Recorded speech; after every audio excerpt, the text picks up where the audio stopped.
and gals, and welcome. Welcome. So we're going to do a Theorycraft today. I've done this Theorycraft before. It's a Boneslayer blade Theorycraft. And I think I can do better. I think I can do better. So without further ado, let's get started.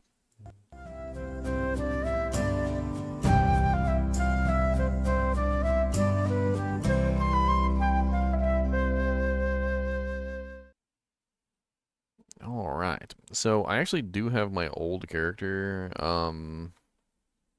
set up specifically for this, so it should be pretty easy to get this thing running. And let me get I want to join Discord, but I don't want to join directly into the chat. I want to hop into a Theorycraft channel so people know that I'm Theorycrafted. For those of you who are interested, we do have some giveaways on the kinship raffles. I've got 2 jaw runes, I've got 1 burr rune, I've got a 3-socket Archon plate with 504 defense, not bad, and a nice Ethereal Insight Cryptic Axe up for raffle. Those will be all finished tomorrow, by the way, so make sure you put some entries in if you want to get your Doojanks running. I gotta turn my phone off here. It's freaking blowing up on me. Bloating up. I'm bloating. That Jane be bloating. So you might be wondering what the hell this build even is. Well, let me explain what the build is. And you know what? I need to put a poll up. I forgot to put a poll up.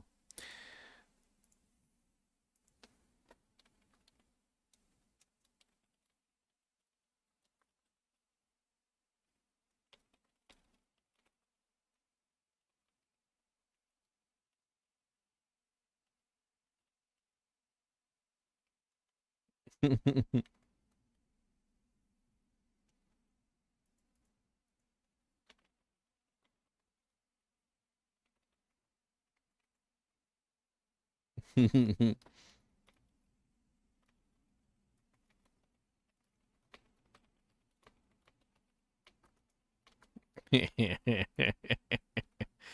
like my polls. I giggle whenever I make the polls. I hope that you guys giggle when you actually like, participate in the polls, because I giggle when I create the polls. So I am I certainly do hope that you like the polls. For those of you who are on Twitch or like one of the other platforms like TikTok or whatever, like I don't know what to tell you. Like you guys can't see the polls, so sad. It's very sad. Does the build have anything to do with blowing up? The build has to do with the Boneslayer blade. It's one that I've always wanted to try and create a character around. I've attempted it before, but the problem with the Boneslayer blade is it's a two-handed weapon, and there's issues making a character tanky enough to be able to take the damage to dish out the the effects. So what is the Boneslayer blade and how does it work? Why would I want to make a character around this item? So first off, if you look right here, you see this. It says 50% chance to cast a level 12 to level 20 Holy Bolt Windstruck. That's a 50% chance that anytime I'm bonked, I can get a Holy Bolt to shoot out from me for pretty massive amounts of damage. So the goal of this is to make a character that can get in there and actually, like, participate in the combat. But the problem with this is number one, you have no shield. Number two, you die really easy.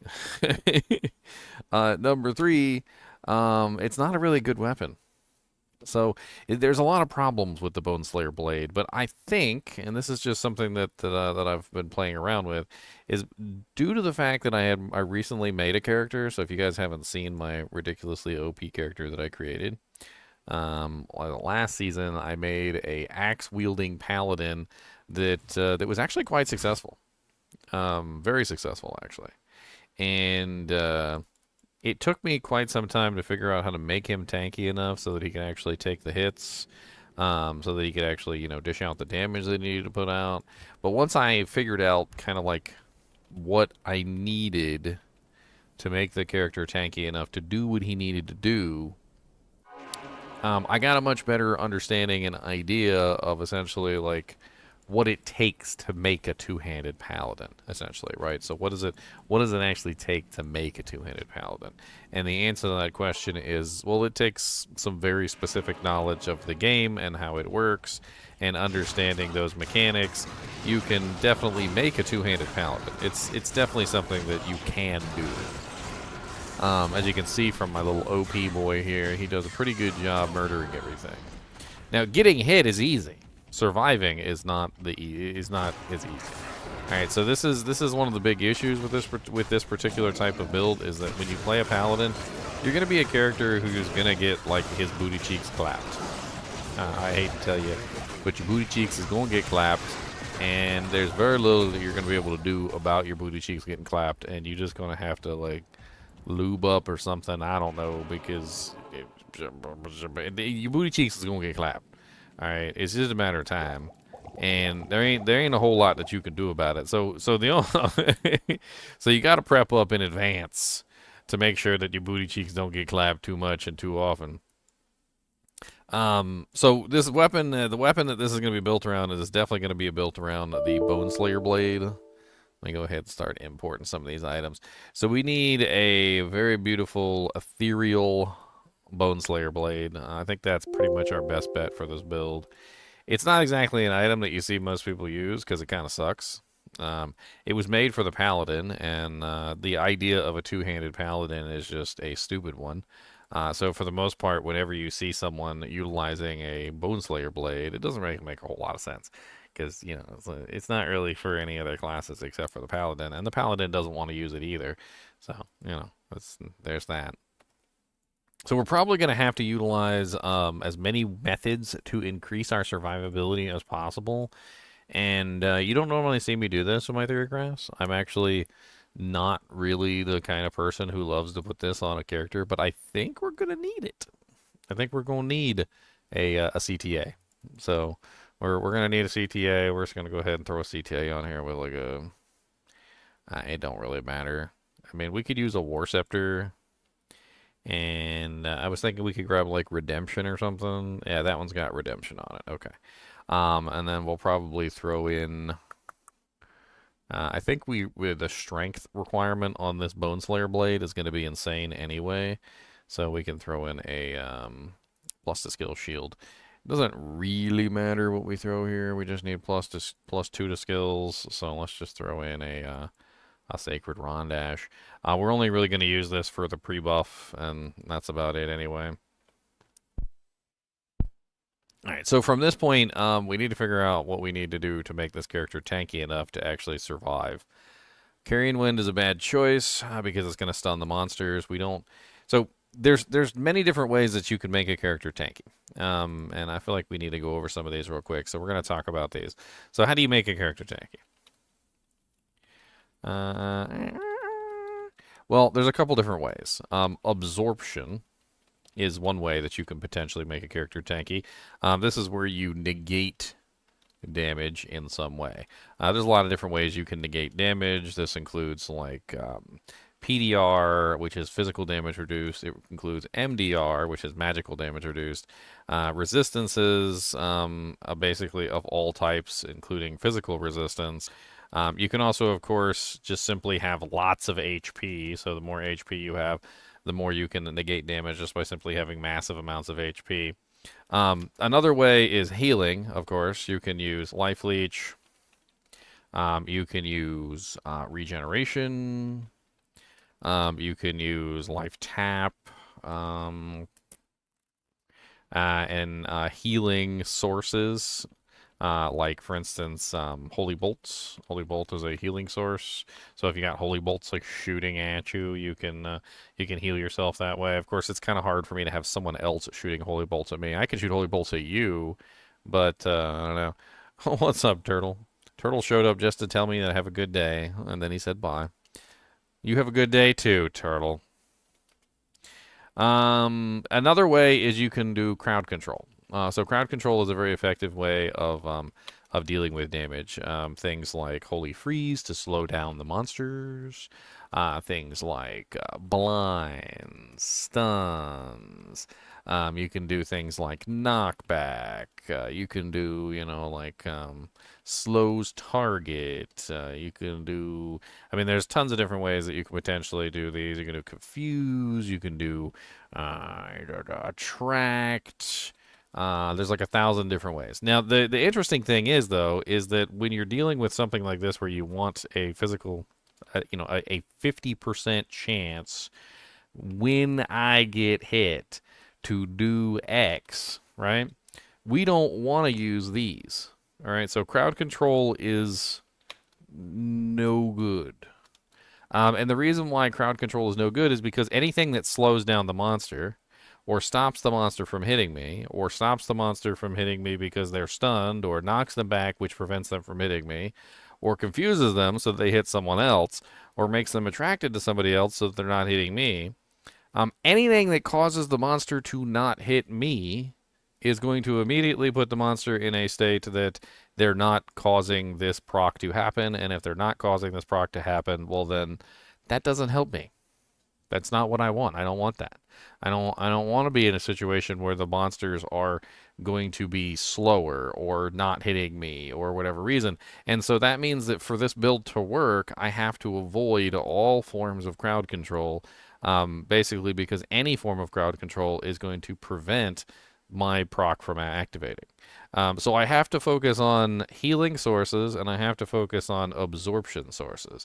And this is going to be difficult because, these are like really effective. They are very effective at trying keeping you alive.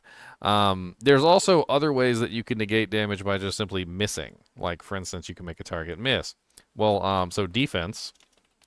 Let me put this as avoidances. So defense, which causes the monster to miss, that one is not applicable. We need as low defense as we can possibly get. Avoid, dodge, evade. All of these are basically outright. We can't use any of these because, again, if they miss me for any reason, then I'm not going to proc the effect. So I need them to hit me. Like, this is going to be the stupidest build ever because I need them to hit me. And when you and in this situation, you're kind of in a very bad situation. So the only thing that you can do is you can build up your absorption and you can build up your healing so that hopefully you can absorb the hits and not die. So we're going to have to focus on trying to set up a character who can get hit but won't die. And it's going to be hard. It's going to be difficult to set up this character, but I think that we can do it if we put our minds to the problem. So we have no shield.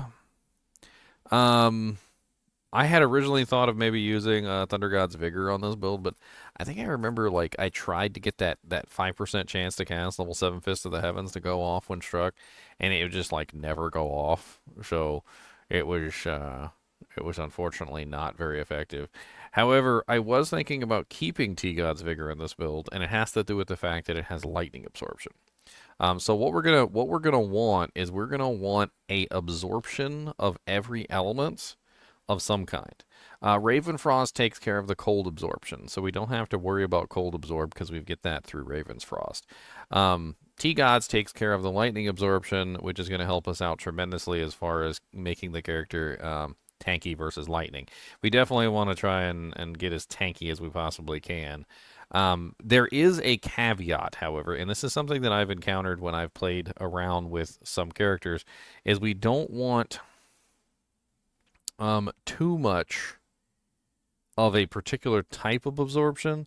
So this is something that I've encountered in some of my builds, and it kind of messed me up. I didn't really realize that this was a thing.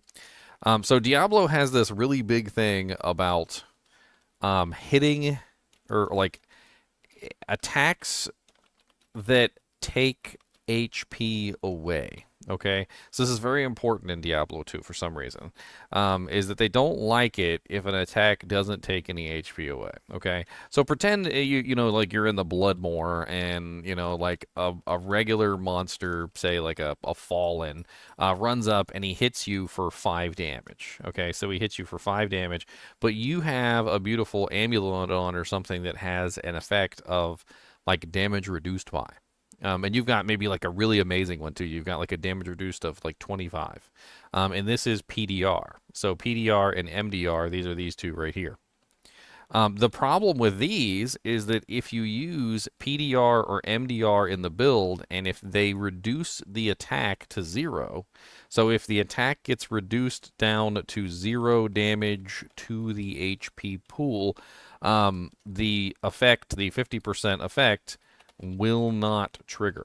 And this is something that kind of like blew me back a little bit because I was under the impression that anything that hit you could potentially trigger an effect, but I think it actually has to deal damage to you in some way, even if it's just a minute amount of damage. So we might also, unfortunately, want to avoid PDR and MDR if possible.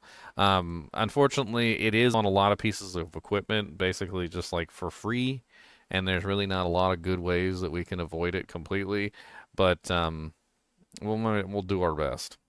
I think we're probably going to end up using a Dwarf Star here because that'll get us our fire absorption for relatively cheaply. And Dwarf Stars are nice because they give you a decent amount of HP, but it's really just about that fire absorption. And this will give us fire absorption, lightning absorption, and cold absorption in a nice little neat package. So we don't have to worry about that too much. Now we want to be a melee character. We want to get in there. We want to fight. Because if we're not a melee character and we're not in there fighting, then we're not going to get hits. You know, and we want them to smack us around a little bit. We want them to like pop us in the face a little bit and get that blood flowing. So we're gonna have to use probably something like Zeal, I would imagine. Fanaticism is probably gonna be something like we're gonna use. We might as well use a principal armor in this build. I don't see any reason why not. The principal armor gives us a nice little bonus to our maximum resistance on one particular element. Let's go ahead and pull in an Archon Blade. We get 5% maximum poison resistance, which isn't too terrible. And it also allows us to cast more Holy Bolts, which is going to like flow with the build, which will be fine. Now, we need massive amounts of healing, and we need increased attack speed, of course, because we've got this big old axe that we're going to be swinging around. We are going to be running Fanaticism, but I think we're going to need more increased attack speed than that. So we're probably going to have to end up using a High Lords. So that we can get +1 skills and a little bit of increased attack speed. So let's go ahead and pull in a High Lord's Amulet. Now, as far as damage reduction goes, we need as much damage reduction as we can feasibly get our hands on. And the most expensive piece of this build is unfortunately going to be the helmet, because we are going to be stuck with probably one of the most ridiculous pieces in this build, because it needs to be a Crown of Ages. And not only that, it needs to be a good Crown of Ages. And we also are going to need to put 2 things in it, which most people would probably cry if I put inside the Crown of Ages. Although some people use it for PvP and things like that. But we're going to have to put 2 Burr Runes in. That's right, 2, not 1, but 2 Burr Runes inside of the Crown of Ages. And the reason why we put Burr Runes in the Crown of Ages is because it gives us a massive amount of physical damage reduction, which is going to help out tremendously to keep us from getting like annihilated when it comes to the absorption. So this is going to be our absorption essentially. It's going to be how we're going to get a large amount of our physical damage reduction. That's going to give us a total physical damage reduction of 30. I believe it's 31%, which is massive. We may actually need to pull Principal out of the build for more physical damage reduction. I'm not entirely sure. But it's not just physical damage we're worried about. We're worried about all of the damage types. We need resistances, and this is a really big unfortunate thing about this build is we need a lot of resistances. So we do have absorptions, and absorptions are nice and all, but we're not going to be able to like feed the goat, so to speak, just on that alone. So we're going to need to probably use our glove and our boot slot for resistances. In this particular case, I mean, we could use some nice tri-reses. There's a couple different options. I'm trying to think if we have any like crafted doojinks in here. Boots. We got caster boots on the list. Let's see what we've got. Let's just pull some of these in and take a look at them. So these are 30% faster run walk with 28 cold and 47 lightning. It's actually not bad at all. 19 strength and 14 dex. Soul spurs. That's not bad. Other than the fact that it's missing fire resistance, those are actually pretty solid. I figure for the gloves, we could probably go with Laying of Hands, specifically because Laying of Hands also have that massive 50% fire resistance on it. I don't see any reason why not. So let's go to exceptional. Those boots are pre-patch. I'm not really sure that if they're in that miscellaneous folder, they may have been ones that I crafted. Those are only crafted boots. I think those are, or they should be crafted boots. Well, they're heavy boots. I don't really know. Yeah, Anya's going to give me 10 resistances per difficulty. I can't remember which one it is. I always get the wrong one. Yeah, those are Magnus skins. Always get the wrong one. It's not Orphan's Call. It's the Disciple set. That's right. All right, so we've got our CTA, which so we can pre-buff ourselves. We need a Zod rune for the Boneslayer blade.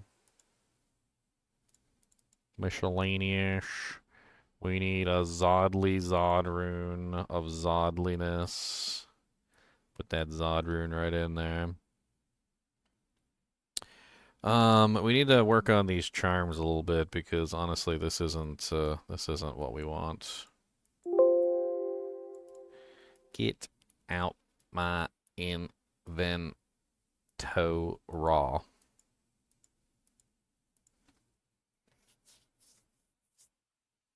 right. So, what do we need here? I'm trying to think here in terms of how we're going to put this character together. And honestly, he needs...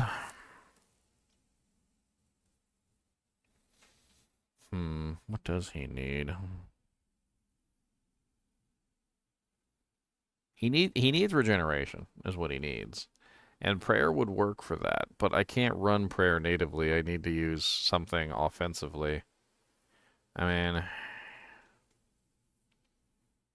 if I don't run fanaticism, I'm not going to be able to swing that big old axe around fast enough to get any kind of damage out, which is unfortunate.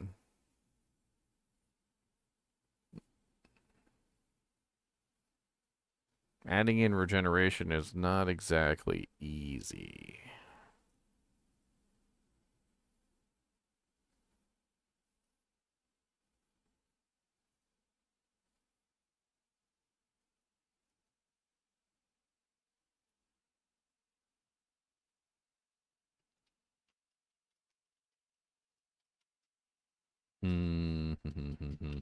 How much lifesteal do we have on this build? We've got like no lifesteal on this build, do we? Unfortunately, the Dwarf Star, no lifesteal on the High Lords, no lifesteal on the Principal. Without life leech, this build is gonna flounder real fast.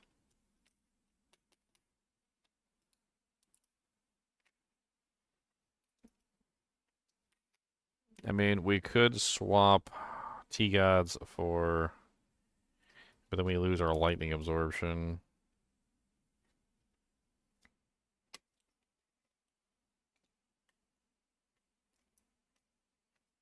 Yes, Makoto, they give a passive percentage bonus to your maximum res.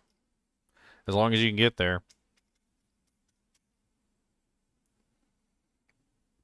You know what? Maybe Principle isn't the best play for this build. Maybe we just go super tanky. I mean, I like Principle. Don't get me wrong. I think it's a nice armor. But if we're trying to go super tanky to the point where we can actually survive, and we're probably going to need these all rest charms. If we're trying to go super tanky to the point where we can survive, we're going to need an increase to our maximum resistances, most likely. Um, Maybe something like a Guardian Angel Templar coat would be better. Because it would increase all our maximum resistances, assuming, of course, we can even get to our maximum resistances. Hmm.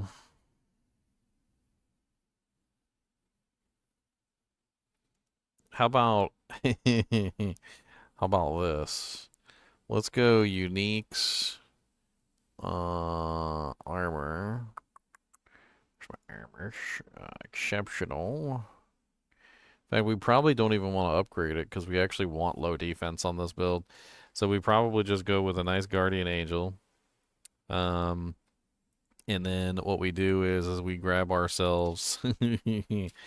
Yeah, I know. You guys probably already know what's coming. We grab ourselves another Burr rune and we put that in the Guardian Angel Templar coats. That's right. Another Burr rune. Another one. The Burr Paladin. The Burr Paladin. The Paladin. This is the Paladin, the Burr Paladin. He's the Burr Burr Burr Burr Burr Burr. Burr Burr Burr Burr Burr Burr Burr Burr Burr Burr Burr Burr. Burr Burr Burr Burr Burr Burr Burr Burr Burr. Burr. Hmm.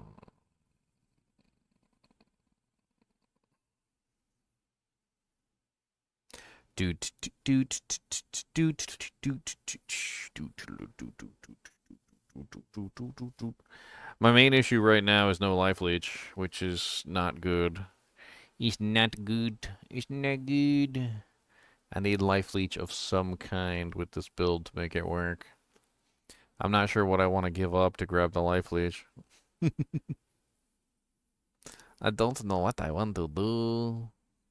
I mean, I could always go with a non-Eth Boneslayer blade and throw an Amrune in there, but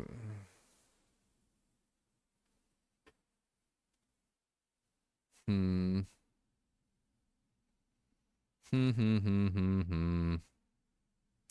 Maybe that's my only choice. I mean, resistance-wise, I mean, I guess I could drop the laying of hands and I could try and find myself a dual leech pair of gloves. I don't really think bloods are going to be enough life leech, though. Let's go with... Where's my bloods at? Crafted. Booty, belly, gloovy gloves. Blood gloves. Stormfinger vampire bones. 2% life leech. Rolled pretty low on the life leech. They do have 20% IS on them, though. Let's edit these a little bit so we can make them more in line with what we would be interested in for this particular build. So with no life leech, we need as much life leech as we can get. So let's take the life leech on the gloves and let's bump that life leech up. We would definitely want a 10% CB because we don't really have CB anywhere else. Um, Life stolen per hit. I think the max you can get on a pair of bloods is 6%. And it has to like double roll. And a resistance would certainly be nice. So let's throw like fire res on here. Let's do like 20% fire res.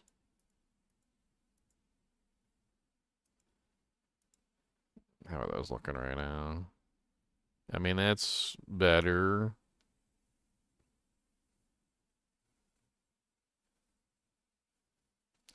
And we're definitely gonna need some skillers. I just don't know what skillers I want to throw on this particular character.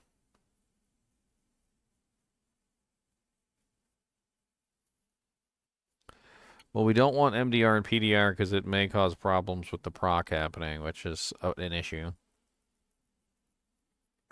Gingebergulming Mentier? What? That's terrible.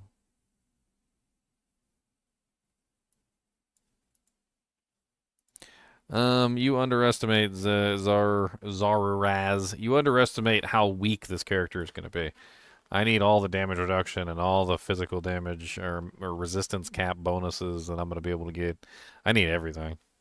I need everything and more. What charms do we throw on this character? We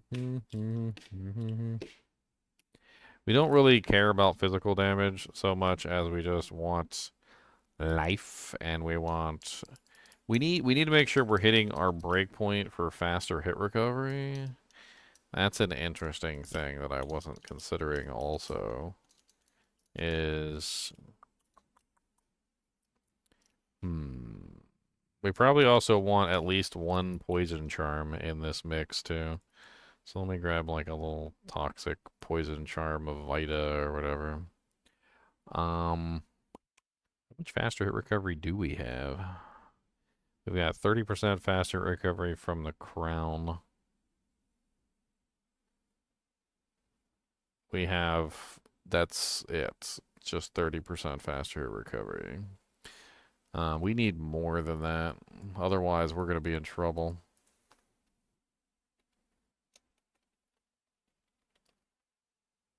We gonna be in trouble unless we get more than that.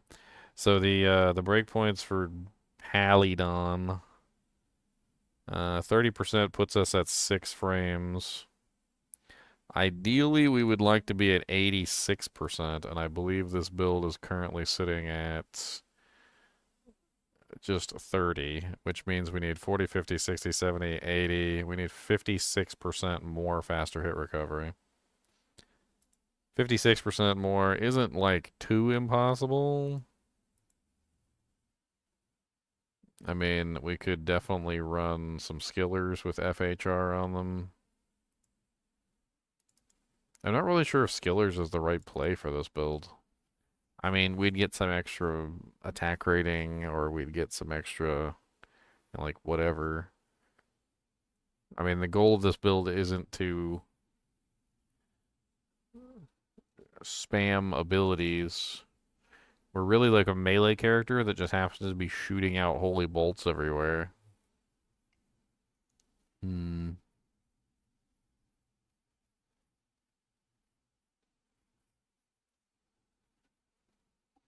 Yeah, I don't think skillers is the right play. I think we just go with something else, and we just make this character work differently.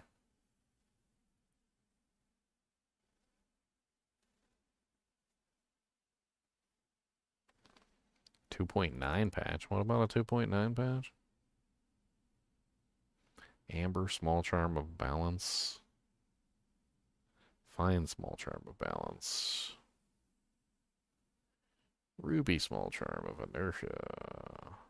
I suppose.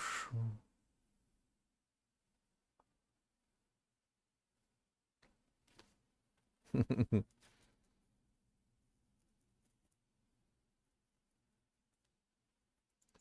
toxic small charm of anthrax. I want at least one poison charm in this build so that everything is stopping on the regeneration. We also need more HP. Probably more resistances too. I feel like I need to see where this character is at in terms of resistances. We might need to like ultra customize this character. Let's pull this character up. Let me do a quick load on this character so we can see where his resistances are. And then I think what we're going to do is we're probably just going to stack small charms for resistances to get this guy maxed out on what he needs for his reses. That's how we're going to have to play this guy. We're just going to have to see what reses he needs to hit the points that he needs to hit.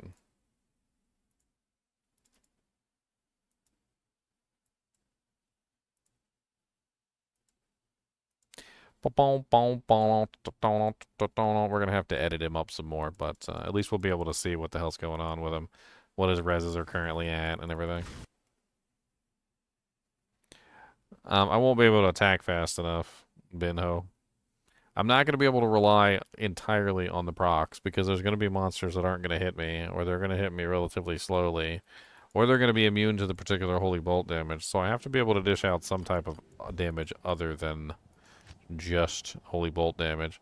So I need high lords for the just the ability to attack faster. I mean, I've got 20% IAS there, 20% IAS there, and I have no other IAS on any other pieces of equipment. So I guess we shall see.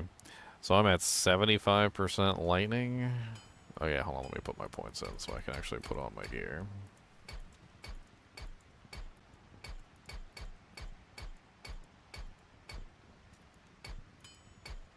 Why is that a Colossus girdle? That's just a gross waste of strength. Especially since it has 20 strength on it. Okay, we'll have to fix that, but it's not really that big of a deal. Let's take a look and see what our reses are.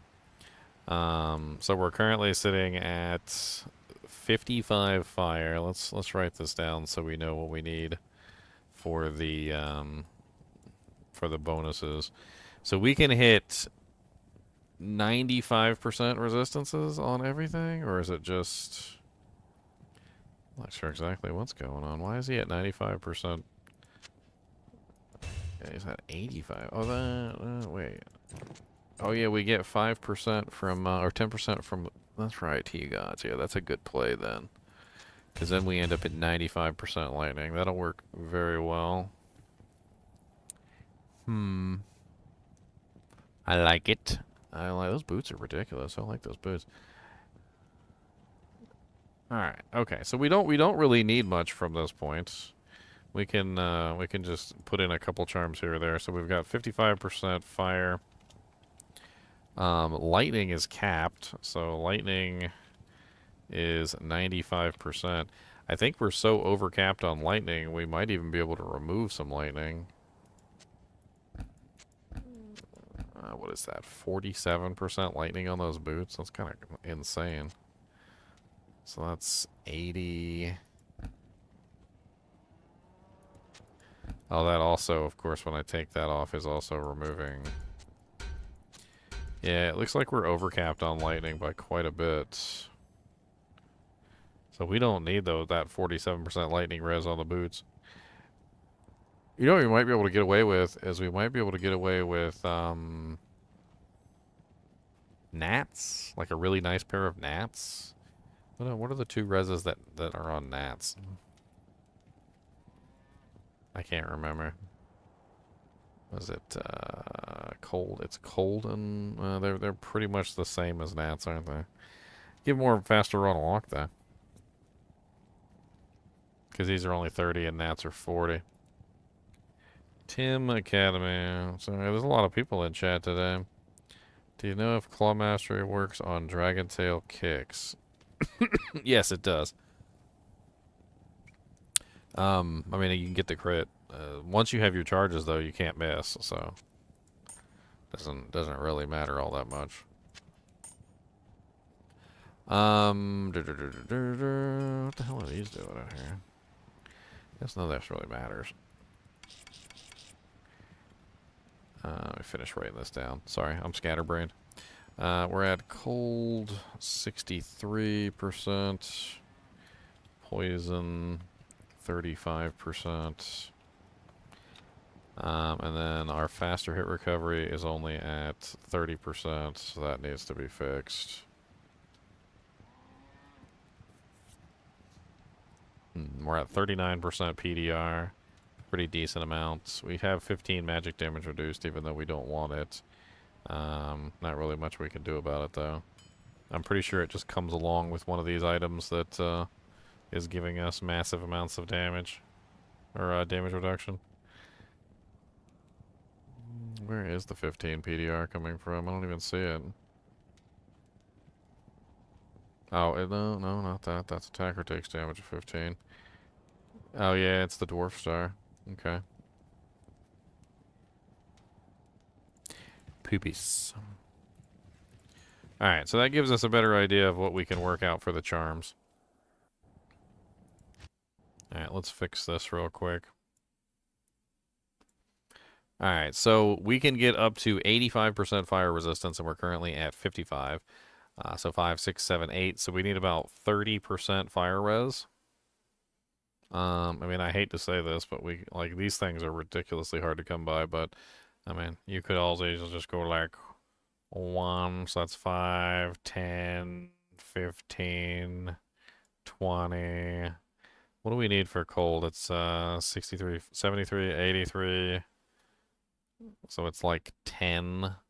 It's kind of a waste to do the all resers then if we're going to cap out that quickly. So 2 more all resers would bring us really close to capping out cold. 1 more would cap it. That gives us what, 15 bonus? So that goes to 60 and then 70%. And then poison goes up to... Now, we don't have any poison length reduction. That's going to be a little rough. We're going to be a raw sponge of a character, so we're going to need as much damage reduction as we can get. Basically, our entire goal in life is to just stand there and take the beating. We need to be able to, like, just be the Hulk, essentially, and just take the beating. We're just going to take it. That's what we're going to do. Take the beating, shut up and take the beating. That's basically our goal in life. Okay, so that's 15, so that goes to 40, 50.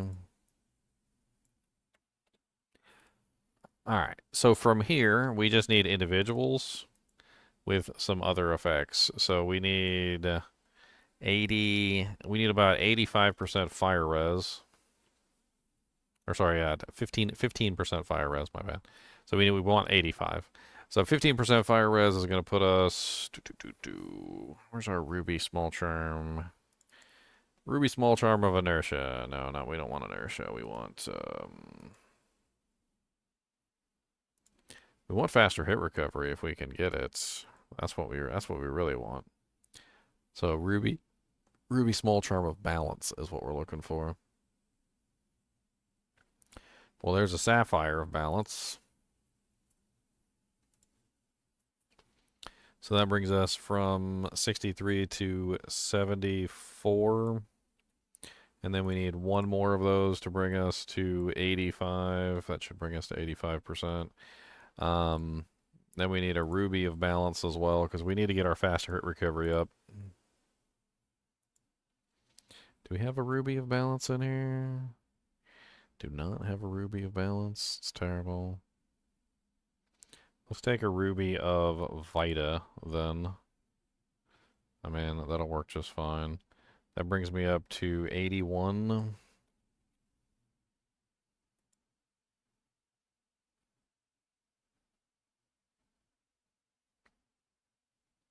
Man, I suppose I just throw another one to overcap it, which puts me well over 85, so that's fine. Then we need poison. Poison's not like as important to cap out, but I would definitely like to cap it if possible. Poison is, what is it called? Amber is lightning.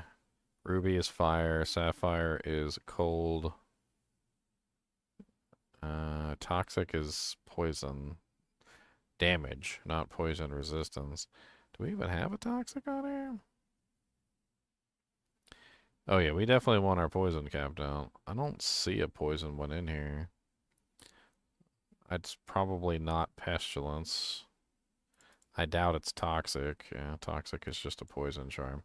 That's okay. We'll just edit one of these. It's not really that big of a deal. I'll just change this from fire resistance to poison resistance. And put that 11%. That's a lifer. We don't want life if we can get it. Let's get more faster hit recovery. Let's use this one instead, the little football.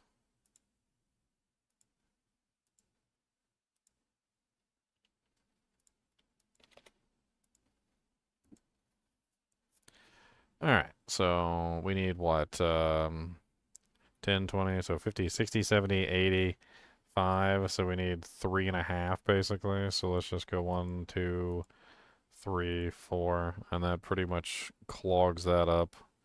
We've got a poison damage charm too, so we can dish out a little bit of poison damage. And then from here, we can just like throw in whatever we want. I mean, we could throw in AR charms or 320/20s or let's just throw in 320/20s for extra physical damage. Alright, now we need to worry about the Mercenary. So the Mercenary needs to be figured out.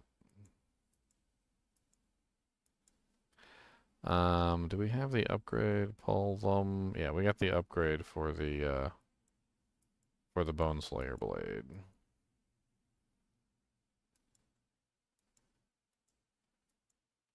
Alright, so for the Mercenary, I'm thinking a support Mercenary, which is going to be there for no other purpose other than to keep me alive. And I'm thinking triple regen. That's what I'm thinking. So we're probably going to go with a triple regen merc. So let's go with a Mercenary that's using a nice insight. I we don't really want a cryptic axe, but let's edit this real quick so it's a different one. I want to just make it into like a just not a cryptic axe, basically. Let's do a thresher. I like the thresher better when it comes to the speed.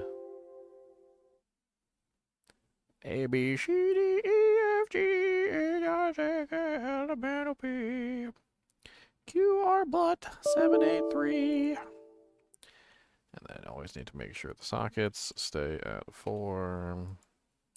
Save modified item. Alright, so we're going to use the thresher. He's also going to be using a cure helmet. That way we can get our nice, beautiful double regen. He's also going to be set up for prayer. And then at this point, he needs life leech. So, I mean, there's pretty much only like 2 really good options for life leech. Do we need him to have open wounds? I mean, not really. I think we'll be fine if he just uses a OP item instead of a normal. Like, let's just give him like a change with like an F chains of honor. That way he's got life leech, damage reduction, and all res. That should pretty much cover it. Make sure everything else is set up here. Alright. Let's go ahead and copy him over, and let's see if we can actually make this character work.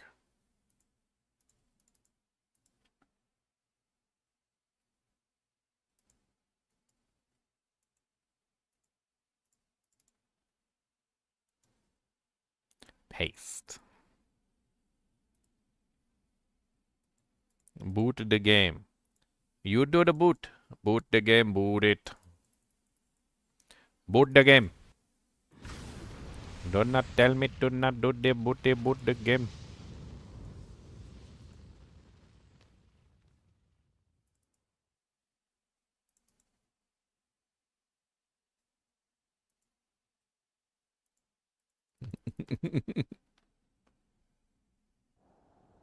How much are we gonna pay the merc if he works for me? I don't know. Do I have to pay him? How much money do I have to pay him? Is like $1 an hour enough? Can I just pay him $1? Oh, I got a freaking face merc over here. Okay. Must have done that last time I was playing. I'll just go ahead and swoopy doopy those items out of my inventory. Swoopy doopy po poopy those items right out of my inventory. Alright, we need to upgrade the Boneslayer blade, which that's part of the package. So the Boneslayer blade is going to be upgraded to a champion axe, I believe. Yeah, spicy champion axe with 157 strength requirement. Oh yeah, I forgot to change out the T-gods. That's a pretty big strength depletion there too. We need to go snag a T-gods real quick. Hold on. Hold on. Oh, burp, burp, burp. I wonder if I got a T-gods just sitting around so I don't have to spend time with it. Burr, burr, burr, burr.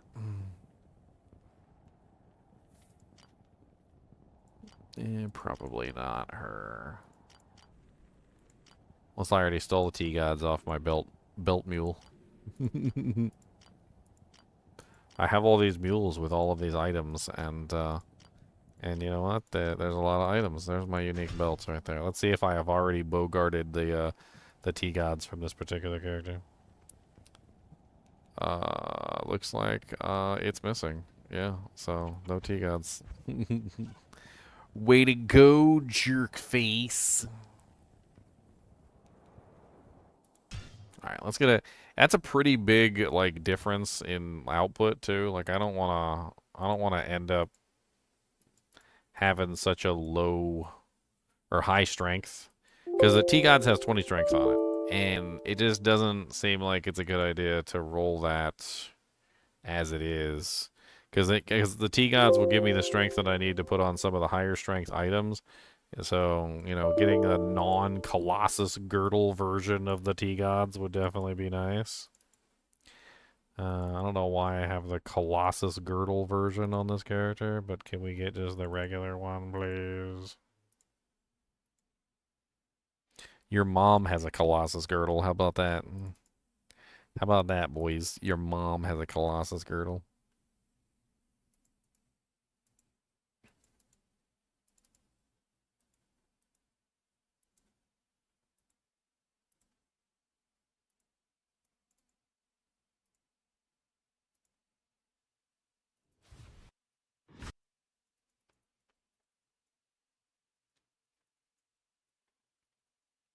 I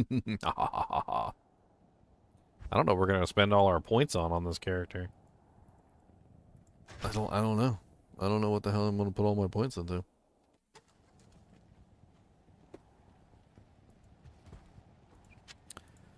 Alright, there's my Colossus girdle. Sorry, my non-Colossus. There's my regular belt.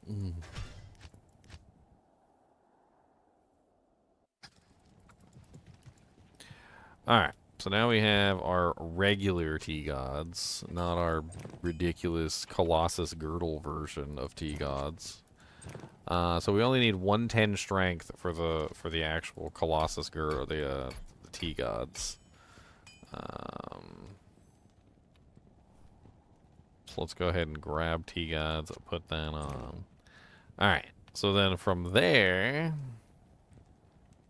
how much strength do we need to actually put on the rest of this equipment? So we only need 174 for the helmet, and we need 157 for the beautiful crown of ages. 174.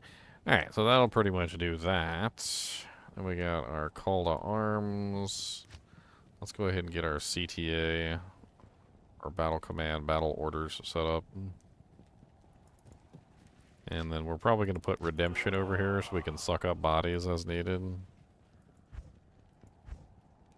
Sucking up bodies. Like, look at the beautiful 90, 90, 90, 95. Look at those beautiful reses. So we have 90% all res with 95% lightning. We have 15% fire absorption, 20% lightning absorption, 20% cold absorption. We have 39% physical damage reduction, and we're 60% faster recovery, so we're doing okay there. I'd like to have a little bit more, but it'll be okay. From this point, we're gonna have to stack a bunch of points into our AR and other things. We'll see how it works. So basically how this build is going to work is we're going to synergize the 50% chance to cast level 20 Holy Bolt on Champion Blade, okay? So to do that, we have to put 20 points into Fist of Heavens. So we've got to go down here, and we got to put 20 points into Fist of Heavens. It's kind of a lot of points. But once you put 20 points into Fist of Heavens, you get the full synergy bonus for Holy Bolt, which means that the level 20 Holy Bolts that come out of the Boneslayer Blade are going to come out at full power from a fully synergized level 20 Holy Bolt, which is going to be pretty powerful. They're going to hit pretty hard when they pop out, and they're going to pop out pretty often at a 50% chance. From this point, we're probably going to max out Zeal so that we can actually utilize, you know, like a weapon of some type. Just go ahead and Zeal the crap out of everything. And the aura we're going to be using is most likely going to be Fanaticism. So let's go ahead and pop in 20 points into Fanats. That'll give us some idea of where our attack rating is, which is going to determine how many points we dump into HP or how many points we dump into Dex. Let's go ahead and get the Mercenary set up too while we're at it.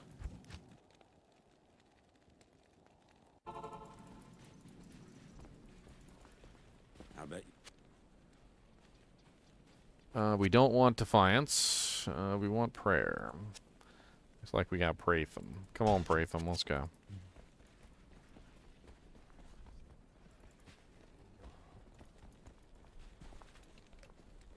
Alright, so Pratham, you need a Insight, your Chains, and you need your Cure.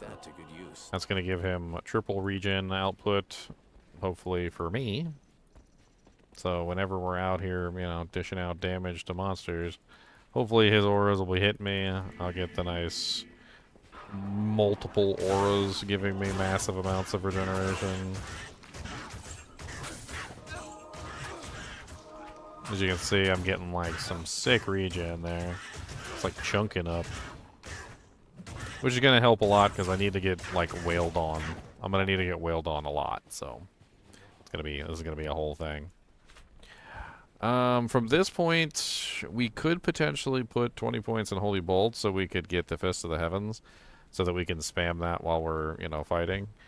I don't necessarily see it as like a horrible thing. Another thing that we could potentially do with a lot of these extra points is cap out our fire resistance, cold resistance, and poison resistance at 95%. It is doable. Like, we can reach those numbers if we really try. We just have to put in the appropriate number of points here to cap out each particular resistance. I was also thinking we might want to just spend 20 points in the Blessed Aim here. There's really not a lot more that we need. I mean, we can grab Charge so that we can get around. We don't need Holy Shield because we're not using a shield. We don't really need any of these over here either, so that's not really going to help us all that much. He's using Prayer. We don't need Cleansing. He's using Cleansing. We don't want Defiance.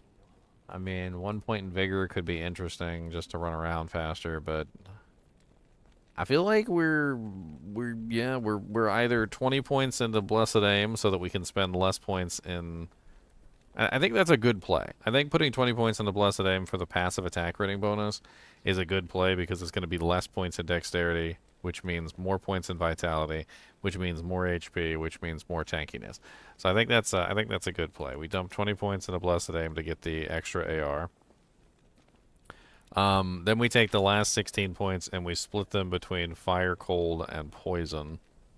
So we're gonna go what, 1, 2, 3, 4, 5, 6, 7, 8. 1, 2, 3, 4, 5, 6, 7, 8. I think that's pretty much it. We can't do poison.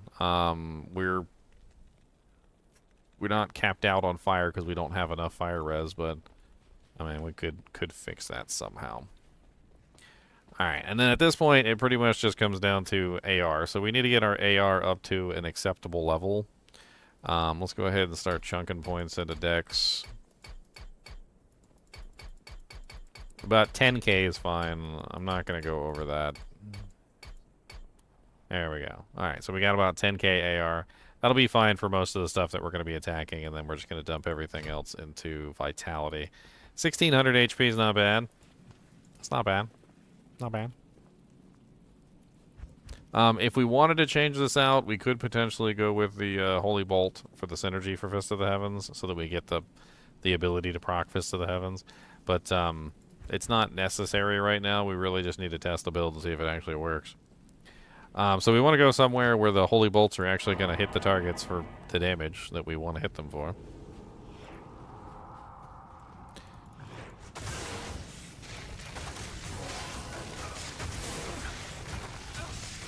Unfortunately, the monsters don't really swing very fast. which is definitely going to be an issue with specific monster types that can't hit me for some reason. I don't even know why they can't hit me, though, because I'm literally standing right here. Oh, look at my little baby potions. Baby potions. Look at me get my butt cheek clapped. Got that beautiful amp on me, and it's not going away.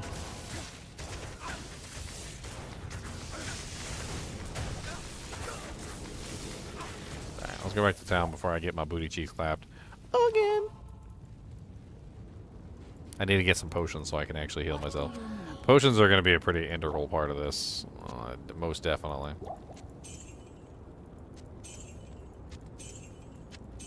Because you're going to be chugging. You're going to be chugging some pots.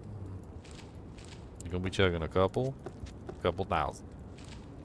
You might as well get them blue lips pre-blued up because, you know, you're going to be chugging everything. Let's try somewhere with monsters that are more active that actually beat the crap out of us. Let's go to Canyon of the Magi where there's like undead and stuff. We'll go down here. And also let me get my charge on here so we can get around easier.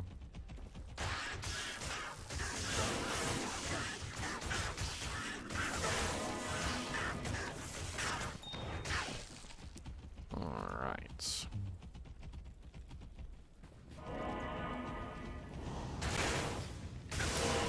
Of course, we got beasties, which are unaffected by holy bolts.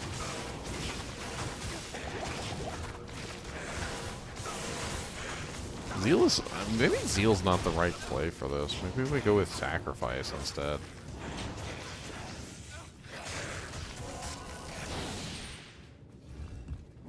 God, so many beetles in this one.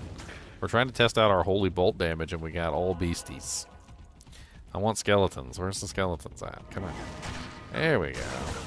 Alright, let's just stand here and let them wail on us.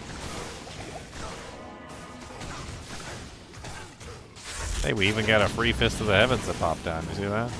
That was kind of neat. That comes from the Thunder God's Vigor. Thunder Gods has a small chance. It's only a 5% chance, but it'll pop down a Fist of the Heavens every now and then.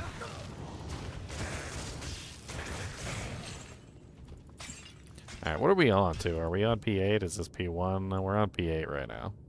Let's change this to P1 for the time being, just so that we can get a better idea of what we're capable of.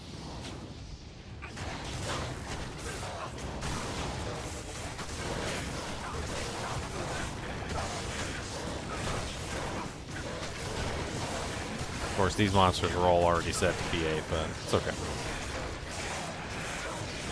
No, come back here. Come back here. I want to chop you. Why are you teleporting away? Look at these urns in the way, and I can't get to you. I need to chop you. I need to chop. Thank you. I mean, I'm noticing the holy bolts are doing damage. You can see that the monsters are usually a lot weaker by the time I reach them. Like, they're not at full health. I really wish I had like a good pack of meat. Oh, here we go. Here we go. Let's get surrounded, boys. Oh, Lord. Let's die, boys. Actually, that was pretty impressive. I think the Holy Vaults pretty much took out the majority of those monsters. That was nice. That was kind of scary, though, as my HP slowly disappeared into nothingness.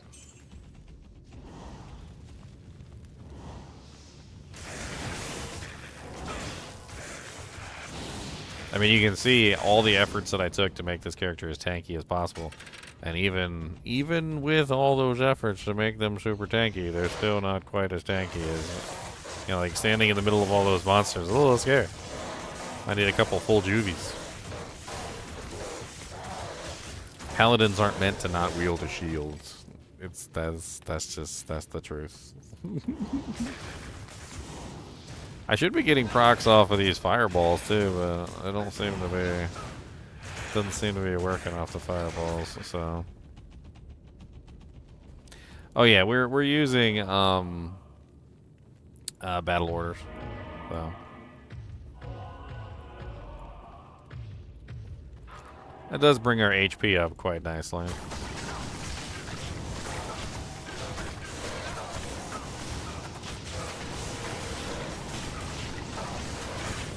Nice little Fist of the Heavens. Maybe we should grab the Fist of the Heavens energy.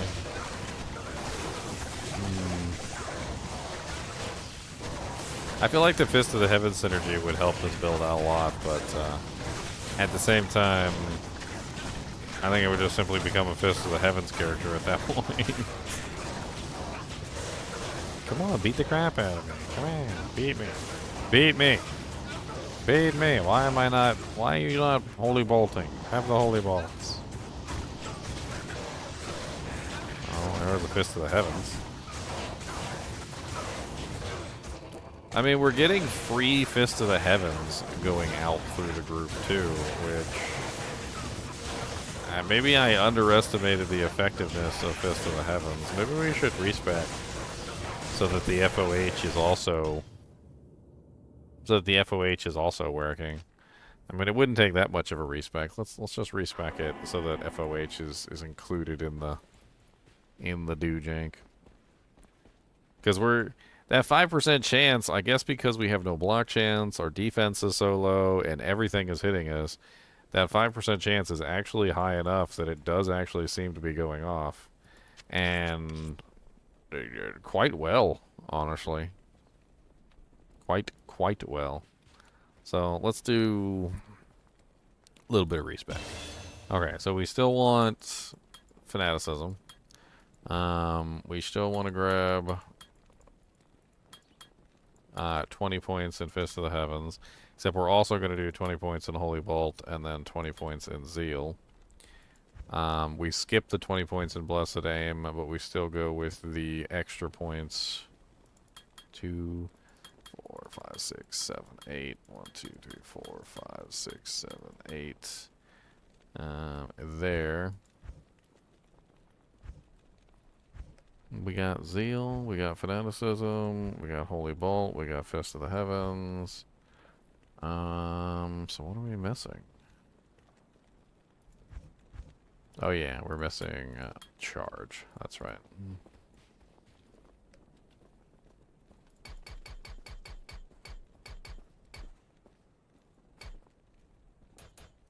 Alright, so 74, we got it.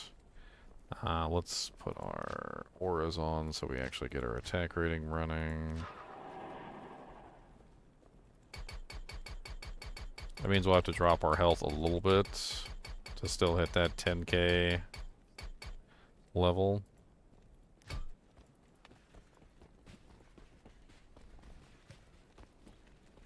I think fully synergizing the Fist of the Heavens, though, is going to help out a bunch. Let's see. Let's try it again.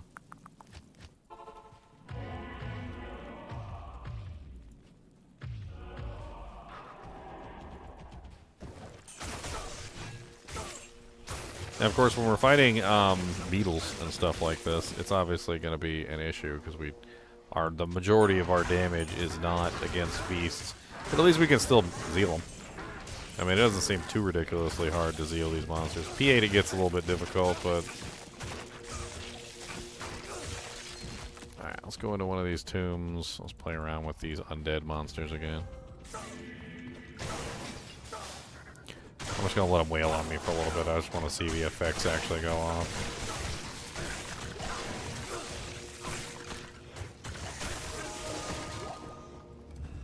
Let's get into a big room. Come on, come on. Oh, we got beetles in here? Okay. I'm gonna zeal then if we got beetles. Just gonna hold down the button. We'll just let it go.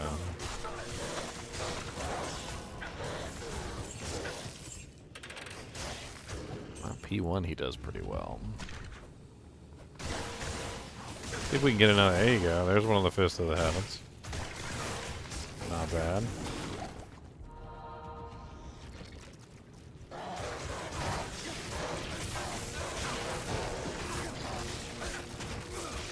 Now I could also throw out Fist of the Heavens myself.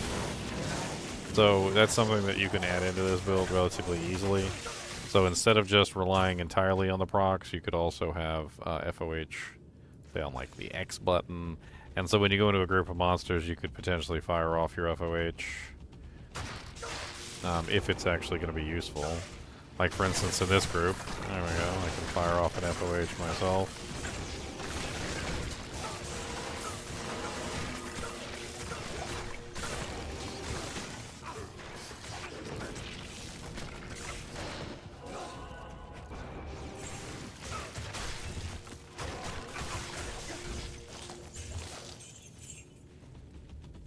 Right, what are these other little passageways?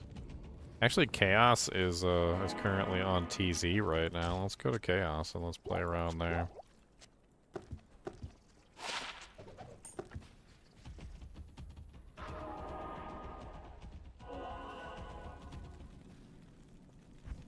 Yeah, what game are you in, Ederson? I'm gonna give you a hand. Is it on ladder or are you on non-ladder? Like, where are you at the moment? Ladder? Okay.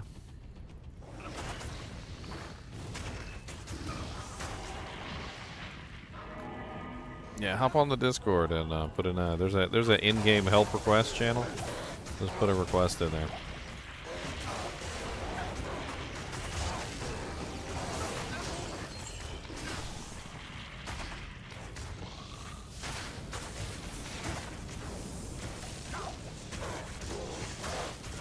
I mean, P1, he seems to just roll through this content.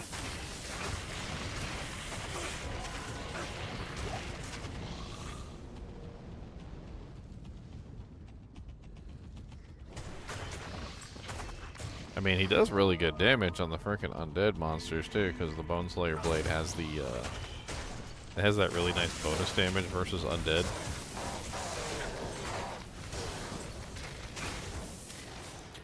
It's what is it, like 230? Yeah, 235% bonus damage against undead, and 470 attack rating versus undead monsters too. Oh yeah, I forgot. It has level 20 Holy Bolt charges on it, so we can see exactly how much damage the Holy Bolts are doing. So if I go into the list here, the Holy Bolt charges fully synergized. So a level 20 synergized Holy Bolt does 2,420 damage. It's not bad. I don't know if there's any way we can tell how much the Fist of the Heavens does that comes from the proc effect, but...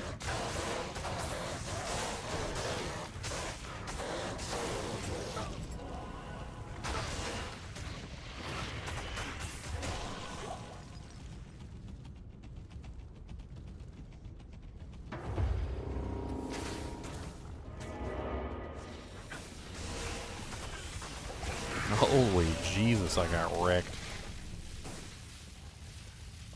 One little decrepify curse and bam, gone. Unfortunately, with no way to block damage incoming, even with 90% resistances, even with the physical damage reduction that we're running, even with like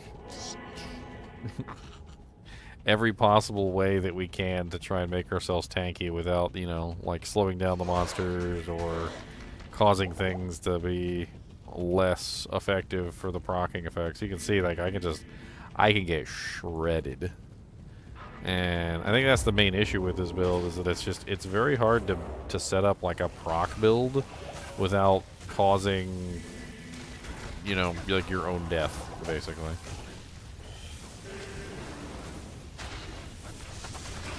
All it takes is a well-timed amp, you know, and a well-timed decrepify. You're pretty much done.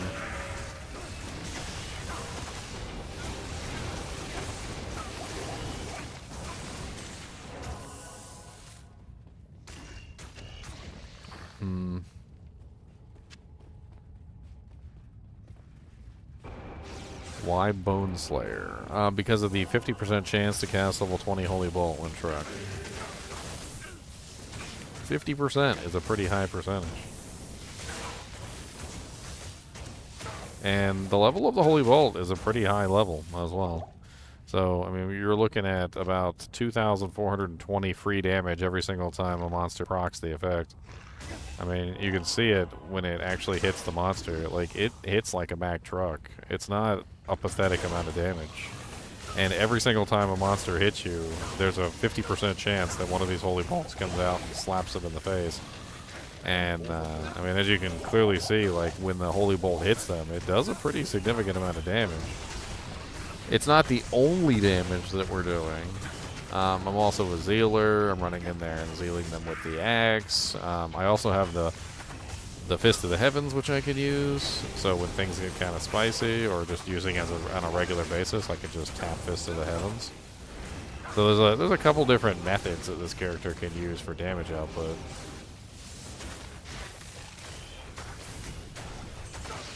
I had also kind of considered maybe even throwing in like a like a thorns into it, since I'm such a raw sponge. Might as well deal damage to them any way I can.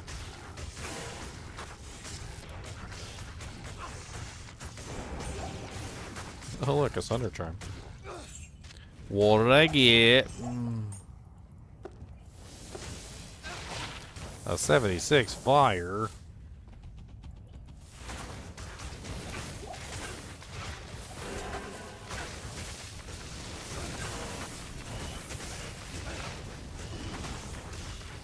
It seems like the Stormcaster's attack, whatever it is, doesn't trigger the holy bolts. Not that they're particularly all that difficult to kill anyway, but how much do holy bolts hurt when you hit somebody in the face? I don't know. It depends on what kind of holy bolts you got. I suppose you could also self-cast the holy bolts, at, you know, if you ever got into a situation where you felt like you needed to. Like, this guy's immune to physical, and he's immune to lightning, and he's also not triggering my holy bolts, so I'll just be mean to him and just punch him in the face with holy bolts.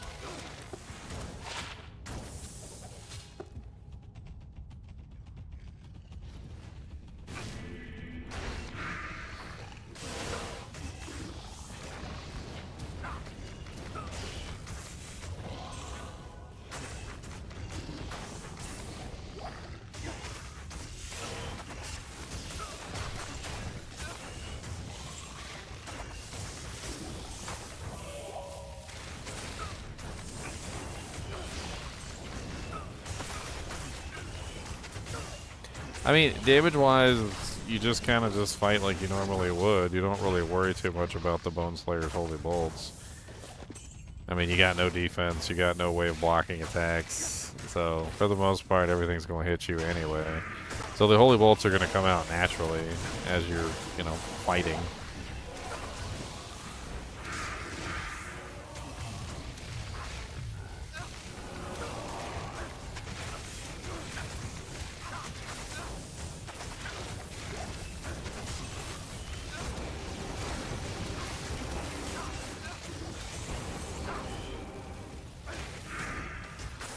It's such a silly build.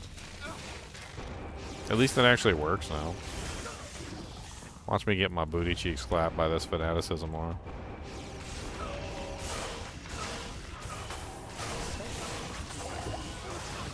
Hey, a lumbering.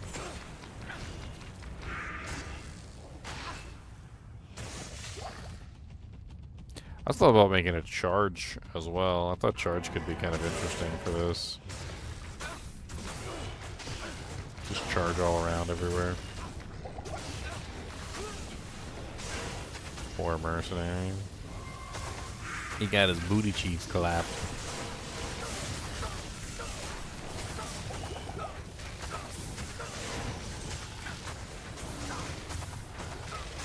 I'm about to get my booty cheeks slapped by the Venom Lord.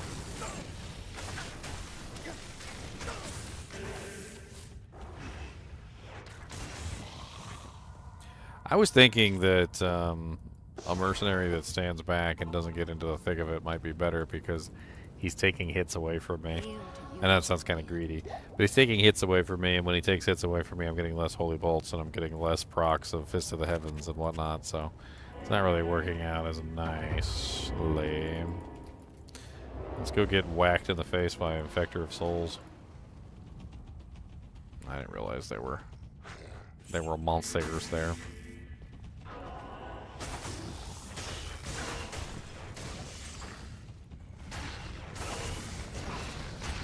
Oh, no. It's not TZ'd anymore.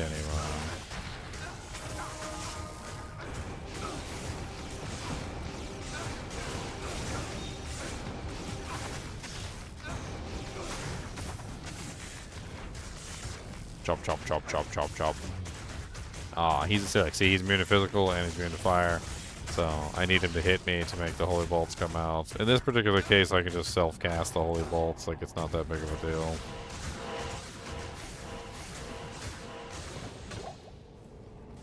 I mean, whatevers.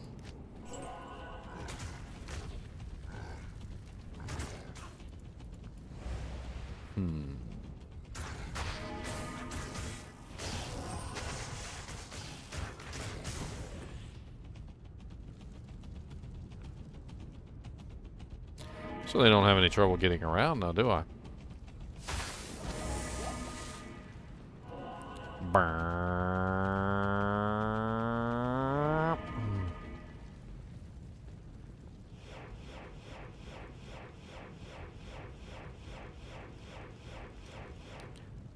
Different than the two-handed vengeance power. Yeah, it's pretty different. Definitely is pretty different.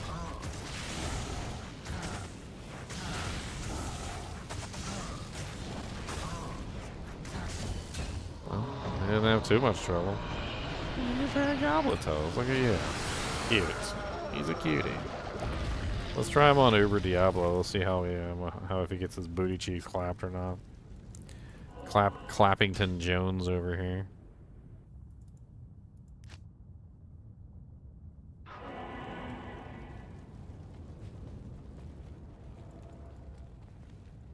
Booty cheek, booty cheek, booty cheek Jones, booty cheek, booty cheek, booty cheek Jones.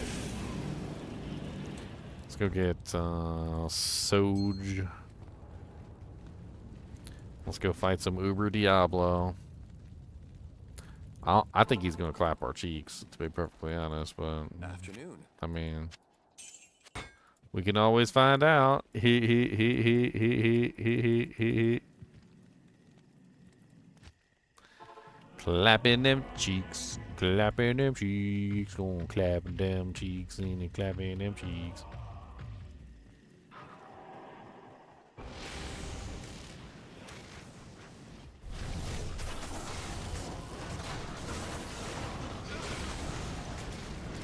Diablo, my friend, my buddy, my pal Bibablo and Dale.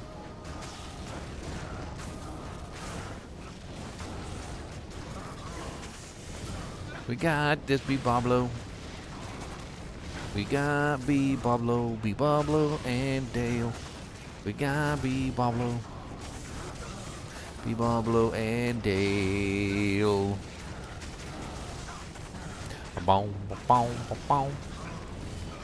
I don't have open wounds, but I'm stopping his regeneration with the poison charm. It's crazy how not having venom allows you to stop regeneration like that. It's almost as if venom sucks. It's almost as if I most recently made a video about venom sucking. And now that I've realized just how bad venom is, I'm like, hey look, one poison charm and I no longer need open wounds to be able to kill Uber Diablo. Isn't that hilarious? Isn't that so hilarious? Isn't it hilarious? It's not really hilarious. It's sad.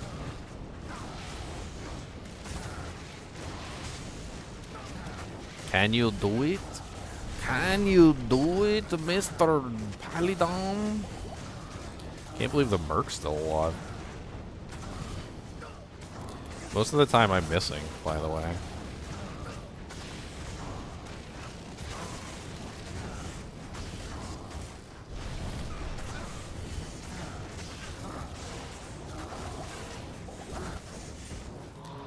Hey, we did it. We did it. We did it. We did it. Yay. Come along and see with me. We did it. What we get? Let's go check. 2020-10. Let's go. Oh, I could identify it right here. 2020-10. 12-12-8. Disgusting.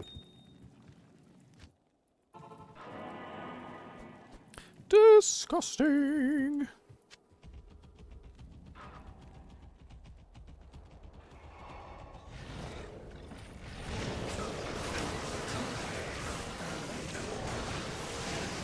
Ow, Might Aura hurts. Might Aura, ow.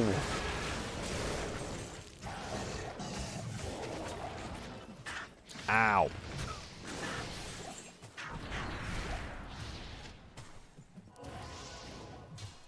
Ow.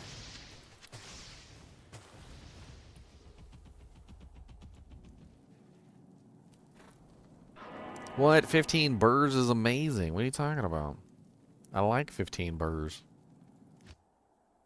All the burrs. Burr, burr, burr, burr, burr, burr. Burr, burr. Let's go to River of Flame real quick. I wanna test something.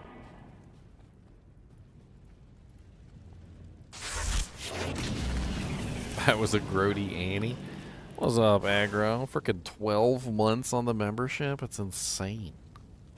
That's insane. As you can see, my holy bolt's just shooting off randomly if I'm standing in the flames. So what I really need is I need a portable campfire to just stand in so I can shoot off holy bolts in random directions. That's what I really need. Portable campfires.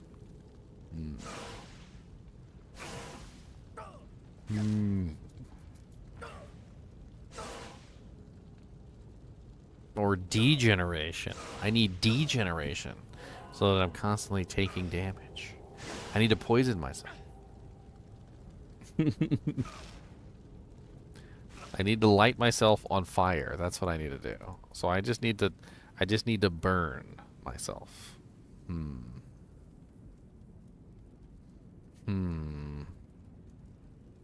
Burn myself, yes. Unlimited burning. What's the Cliff Notes version of this build? I'm just trying to take advantage of Boneslayer Blade. Thus the name Boneslayer in the video title. Boneslayer Blade. It's got a 50% chance to cast level 20 Holy Bolt when struck, so it's a lot of Holy Bolts, you know. You can see my little Holy Bolts coming out. See? See, they hit me, the Holy Bolts come out, they take damage. I just stand here and laugh a little bit, because I got Holy Bolts. I got Holy Bolties. Holy Bolties and a Holy Bolt. You gonna kill yourself on the Holy Bolt. Cause I got the Holy dang old bolts. I got the bolts. I got the Holy Bolts. And then I figured since you're using a big giant axe, you might as well zeal with it. So, you know, there's that. Zeal with the big giant axe. I'm still not entirely convinced that running the Eth-Zotted version, though, is the best play. Maybe just use a non-Eth version and then socket it with like a frickin' Amrune, because I ain't got enough life leech.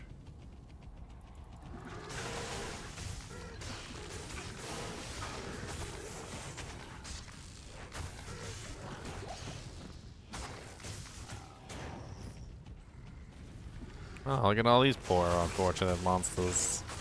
You guys are gonna get holy bolted. Come on, wail on me faster. Wail on me.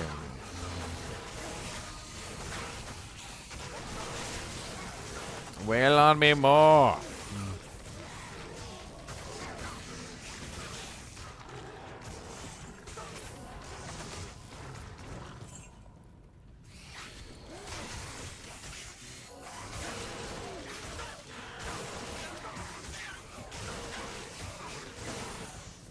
It's crazy that 50% chance doesn't seem like 50% chance. Like, sometimes I'll be standing here waiting for the holy bolts to go off, and they just don't go off. And then sometimes I'm standing here, and like, you'll see like 7 or 8 or 9 or 10 of them like pop out all at once really fast. I was thinking about Principle, but I went with like a G Angel for like maximum, you know, like resistances. I'm trying to just survive. Like, that's one of the biggest issues with this build is surviving. But I do have a Principle in the stash, and I was considering trying out the Principle. So, like, if we did go Principle, we would get 100% chance to make a smaller holy bolt come out. We lose out on like a lot of our defensive capability, unfortunately. But we would be able to do this, making even more holy bolts. I mean, Thorns could be an interesting play for this build too. Yeah. Because, you know, we're relying on getting hit, so there's that. And, you know, if they hit us, they can take more damage that way through Thorns.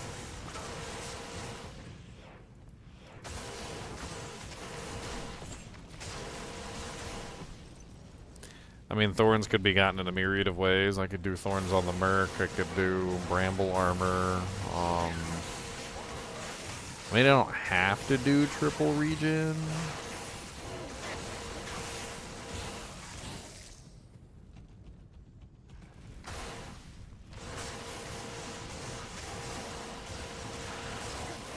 I mean, adding in the principle just makes it even more ridiculous because I'm just shooting off holy bolts everywhere now. Sometimes they're really high-level holy bolts. Sometimes they're really low-level holy bolts. And then, of course, I get the Fist of the Heavens, too, coming in. So you get, like, the whole 9 yards.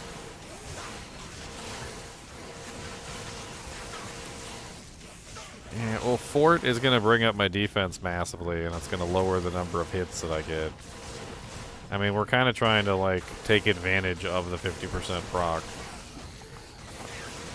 If I go with Fortitude, I'm going to get massive defense from that, and it's going to just cancel out most of the procs because the monsters aren't going to hit me.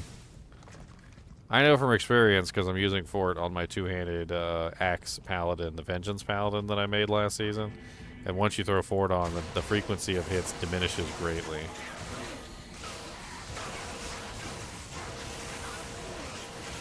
I mean, yeah, I know I'm getting slapped.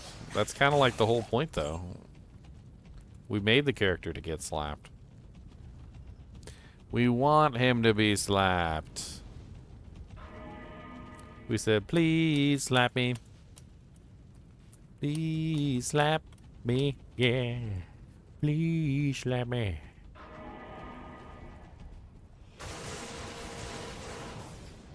I mean, our damage output certainly isn't terrible right now.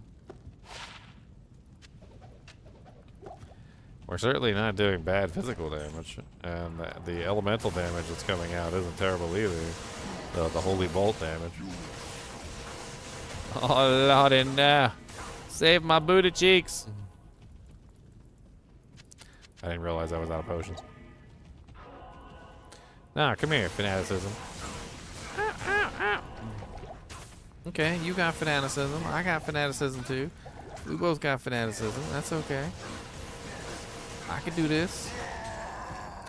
I think life tap gloves would go like miles on this build just to get like infinite life back. I think a pair of Drax would just be a massive increase for this build. Because like when I'm in the middle of the group here and I'm just like swinging around, like I want to get hit, but I want to be able to regenerate my HP, and I think a pair of Drax would be massive for this. I don't know if it would bring down my overall attack speed by losing the 20% on the gloves, but I think Drax is a really good idea for this build.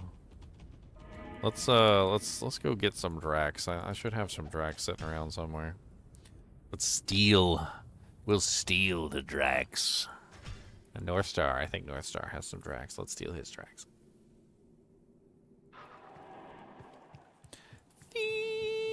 Oh, this is my solo self-found character too. I'm stealing my solo self-found character's Drax.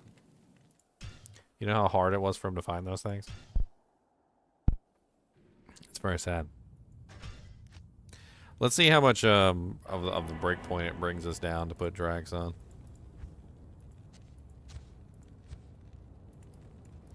I mean, we also get open wounds by putting on Drax, which isn't like a terrible play. Let's go to Worldstone Keep. I kind of want to see how we do against the Glomies. We got a decent amount of resistances and other things, so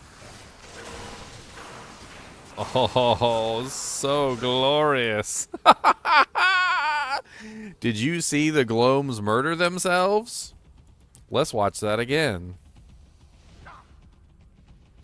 So the Glomes are so trigger happy and they fire so many shots at you, and the holy bolts come right back and murder them. It's freaking amazing. Yeah, go ahead, shoot lightning at me. Go ahead. Go ahead. Do your worst, you Glomies. Automatic return fire to the Glomes. Beautiful.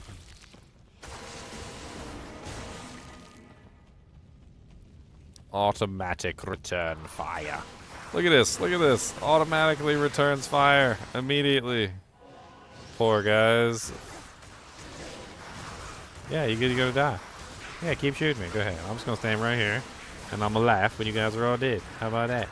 Oh yeah, you got another one? Yeah, here look, have some lightning, have some more holy bolts. Yeah, you have one too. Yeah, shoot another lightning bolt. Oh, does that hurt? Oh, poor little babies. How about you? You want some too? Yeah, shoot some more. Yeah, I got automatic return firing system. What items give holy bolt when struck? You guys read the title. The title has the name of the item in it, you weirdos.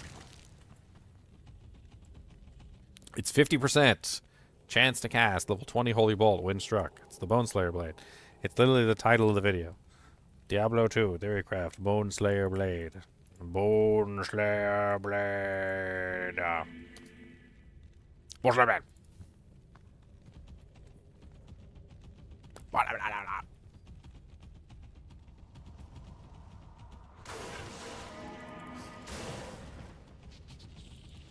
Blah, blah, blah, blah, blah, blah.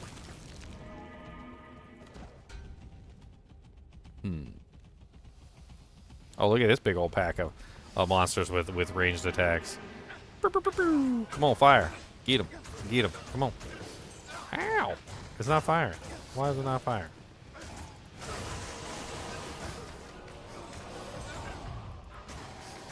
No. I wanted Merc to kill them. I wanted my holy bolts to kill them.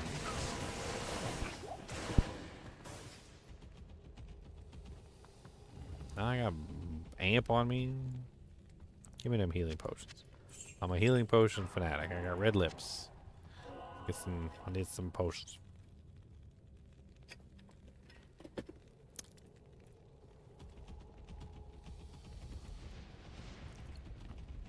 No, here's another pack. Come on, shoot them little stars at me. No, shoot them at me. Stop shooting them at him. Stop hitting him. Mercenary keeps taking all the glory. Stop it.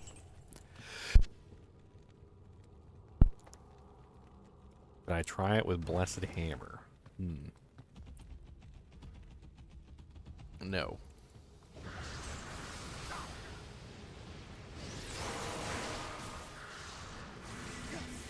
Ow. Ow.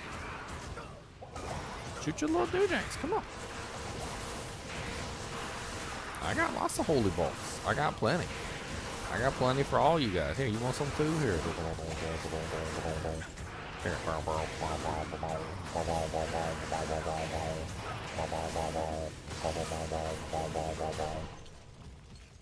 Yeah, and give me all them potions too. Oh, yeah. Please shoot the lightning at me. Please shoot the lightning at me, Daddy. Please. Please shoot the lightning at me.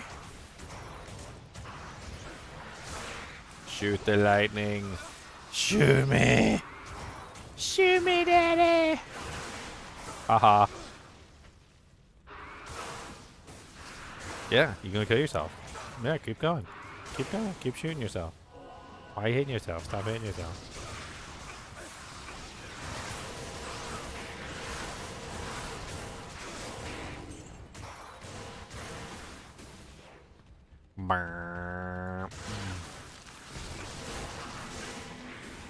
Poor guys.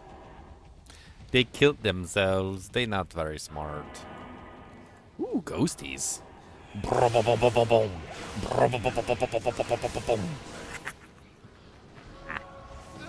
Poor ghosties.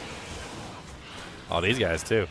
Yeah, good. Shoot me with them things. Come on, yeah, come on, come on. Yeah, shoot me with them things.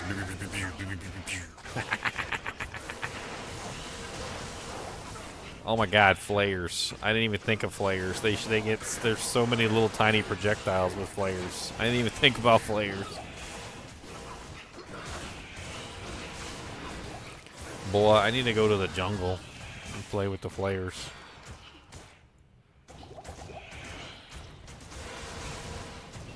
Haha, immune to physical. What? What? Immune to what? What are you immune to? What?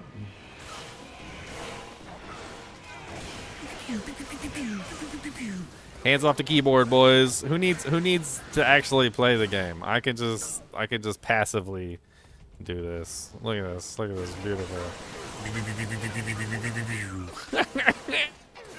If that is not glorious, what just happened right there, I don't know what is. What's up, beautiful lady? That's my beautiful lady. Beautiful lady.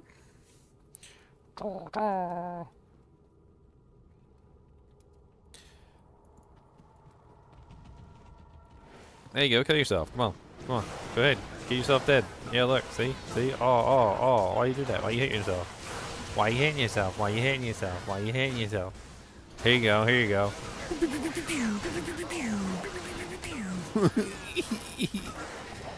Dude, you guys can't tell me that's not cool. Okay? You guys can't tell me that's not cool. I don't know. That's cool. Alright? You guys can't tell me it's not.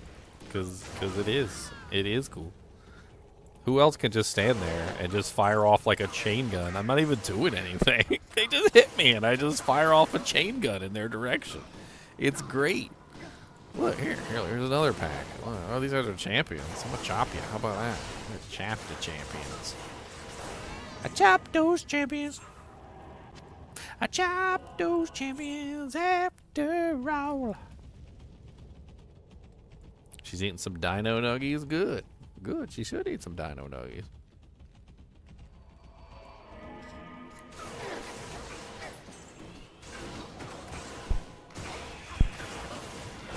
Don't shoot my merc. Shoot me. Ow. Get some full juvies to make this build work. You're going to be chugging a couple full juvies while you're taking hits just deliberately to do damage.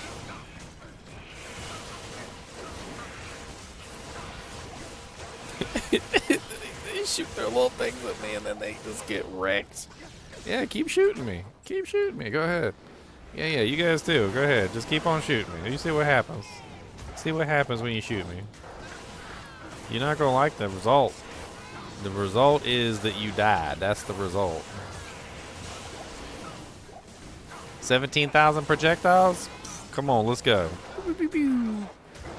Let's go. I'm going to stand right here. Go ahead, shoot me. Shoot me as much as you want. Get all them shots off. Come on. Come on. Yeah. And I can zeal you guys down.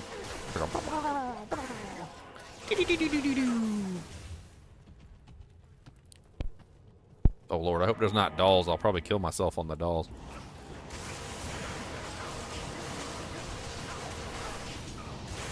Hadn't really put a whole lot of thought into it, but you know, I think the dolls would probably end up killing themselves on me. They would run up and stab me, and then I would shoot holy bolts out and then kill the dolls, and then the dolls would then kill me. So it would be just like it would be a catch-22.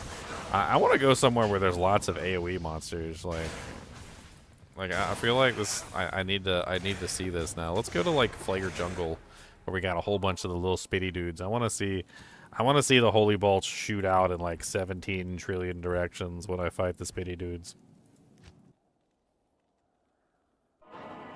All right, let's see how well that works.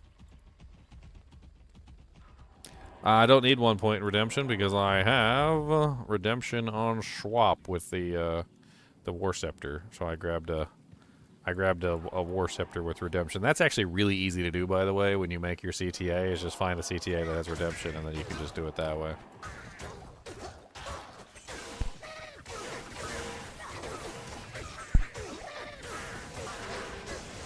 Alright, so I'm gonna wanna attack. Obviously, I don't wanna just like let myself die, but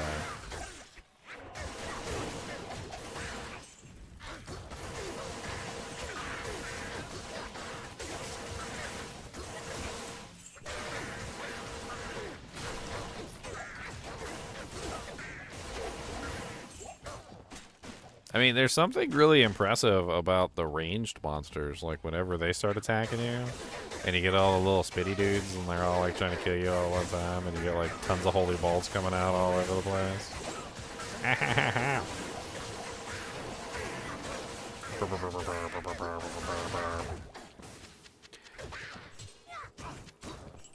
am overburdened. Potions. I need it. Why do I have so many mana potions? I need health potions.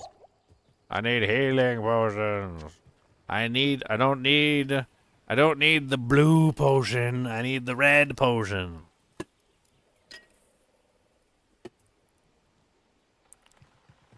Would lower resistance help? Why would lower resistance help?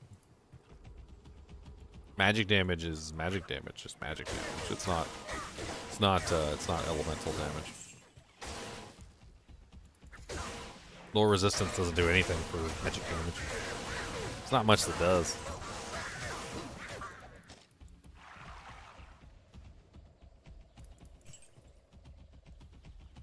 Really not a lot of ranged monsters in here. These guys are not affected by holy bolts, so melee away.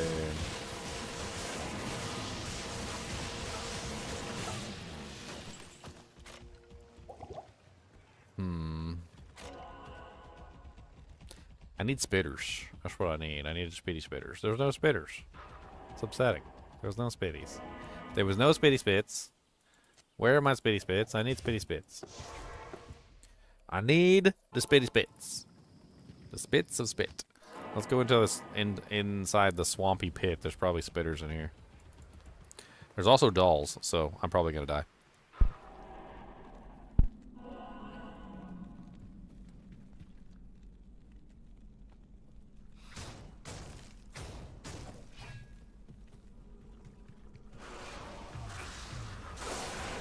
Oh, lots of souls.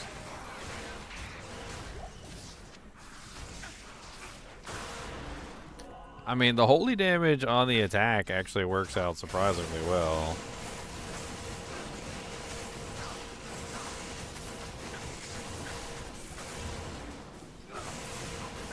So even when I'm fighting an immune to physical like this rust burn, I can still burn through the immune to physical with the holy bolt damage, which is pretty nice.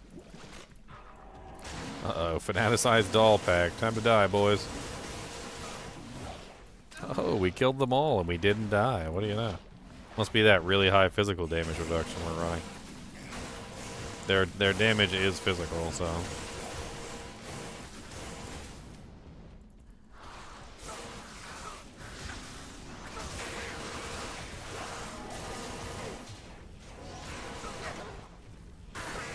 Well, the dolls aren't even. I mean, the globes aren't even a problem.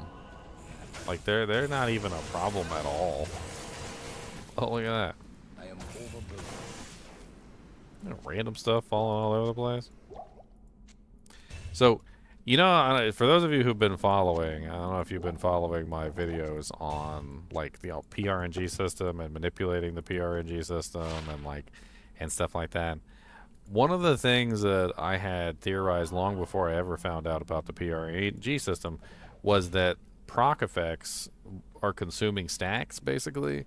And I'm not entirely sure if that's the case, but like when you have these constant proc effects going off, like on a massive scale, like for instance, like I got like holy bolts shooting off everywhere, I had theorized that maybe they were forcing the you know, like stacks to build faster than normal. I don't know if that's true. I don't know if it's true or not. Something I might have to test. But I did notice that when I was playing this character with the principal ARP, I was getting large numbers of procs, and I was also getting large numbers of uniques all the time. Like Shakos dropping left and right, and all sorts of other crazy stuff. I think I found 2 Shakos on my Godzilla that season. And they would just pop out of random monsters, and I think it had to do with me like pushing the variable stacks really fast through the procking effects. Let's go to Plains of Despair. I want to play with the Gloams some more. I wanna play with the gloomies. Play with the gloomies in a gloomy glooms. Gotta play with the gloomies. Gonna play with them. Womp womp. Alright, let's see if I can find the Plains of Despair. So if it's not immediately on the left,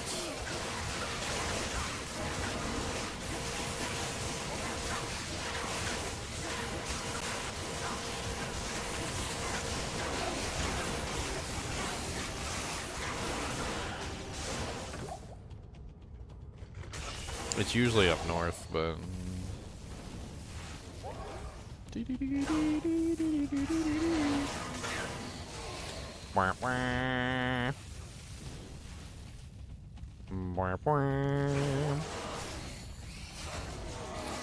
yeah, it's probably like straight north. Yep. Alright, please be gloomies. No gloomies? No gloomies. We didn't get glums on this one. Let's re-roll.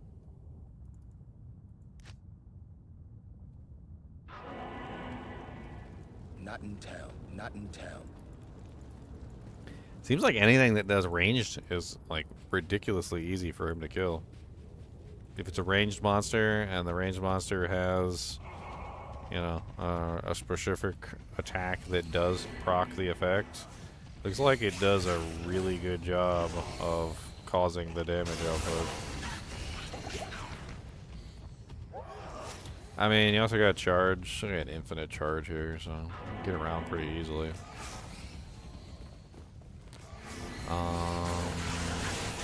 Venom Lord,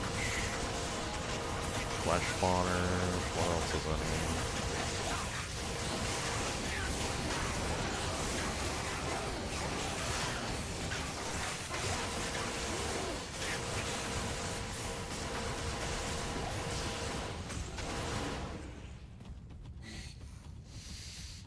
Okay.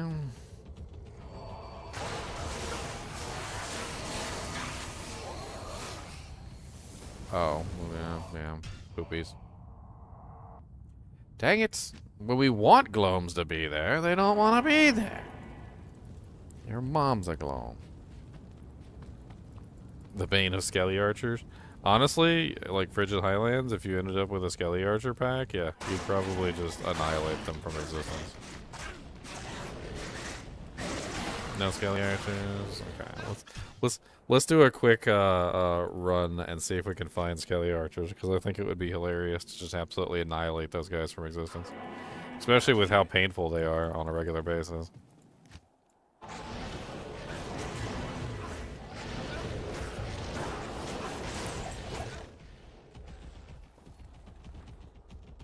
No Skelly Archers? No Skelly Archers.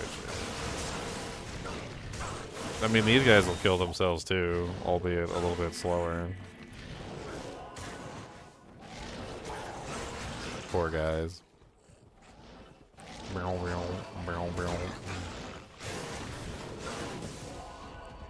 Let's go again. Does the Holy Bolt get a proc if you get hit by a charged bolt? I'm not entirely sure, to be honest. I mean, it's something that we could test. What procs a procking effect and what doesn't proc a procking effect is complicated. Oh, they're about to get wrecked. Let's go, buddy.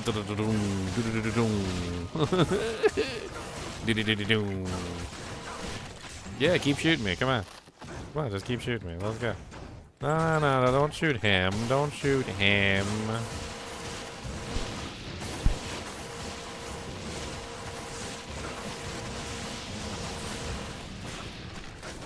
No, shoot me. Shoot me. Oh, look at all these over here. Oh, this is glorious. Let's go.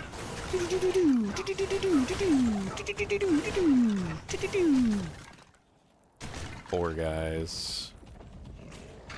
Poor unfortunate Skelly Archer. Oh, Let's go!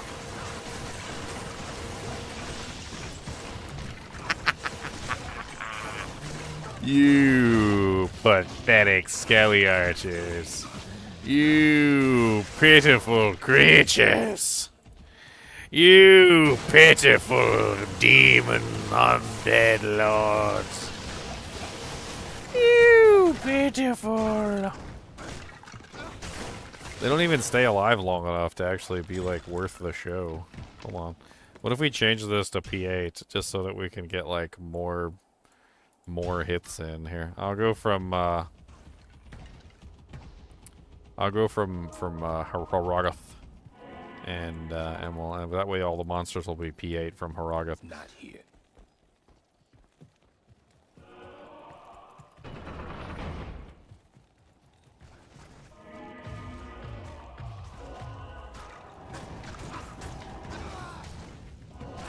Fight me, bros!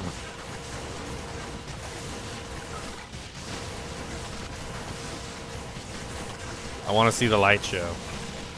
I want to see him make the lights. I want to see the light show.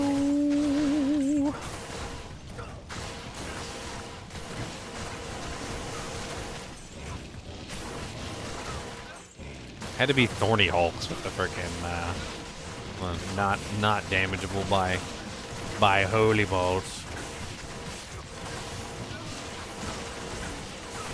I'm just shooting off so many holy bolts though. It's so great. I love it. There's just so many holy bolts just flying around everywhere. Come on, come on. You want some holy bolts too? Yeah, kill yourself.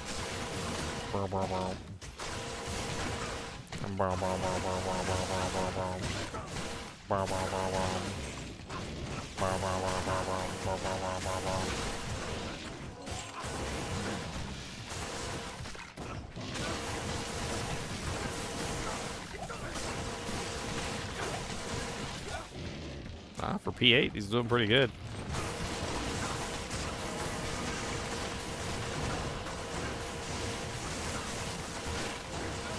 It's interesting, even though I'm sitting here just being a melee character, just doing my melee thing, because all the archers are shooting at me and all the holy bolts are firing off essentially, you know, like, whenever they touch me. Like, it's like I'm constantly dishing out damage to everything on the battlefield as long as the monsters are attacking me in some way. I mean, this is an elite pack over here, I think. No elite pack. And of course, I can always go wail on them too to dish out more damage that way.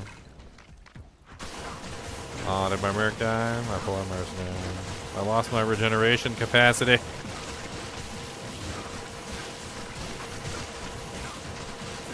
I need more regen. I can't do it, Captain.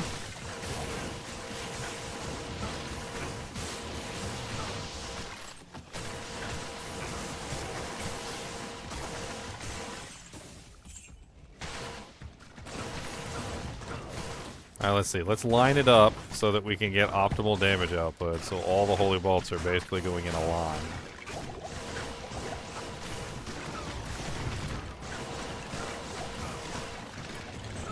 So with holy bolts, you definitely want to try and like line them up. So there would be an optimal place to stand. Just standing in the center wouldn't be where you would want to be. You'd want to get a really nice position. So, like, let's see. We got 3 there. Not really a lot. Okay, so here we go. We got a nice pack, right? So we're going to line ourselves up so the holy bolts hit all of them whenever they fire. And then Mr. Buttface is going to try to mess with our dude here. I don't want them to hit you. I want them to hit me. I'm gonna let you die, you stupid little goblin.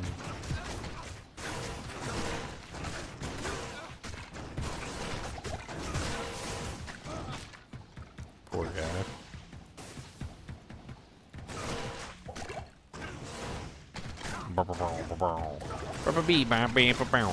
It works better with spells, I noticed. Like, it definitely does work better with spells.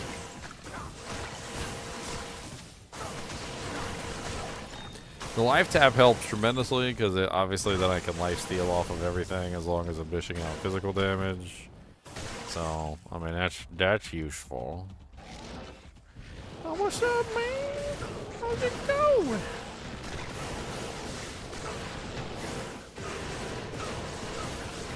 Ow, it hurts so bad. Amp damage.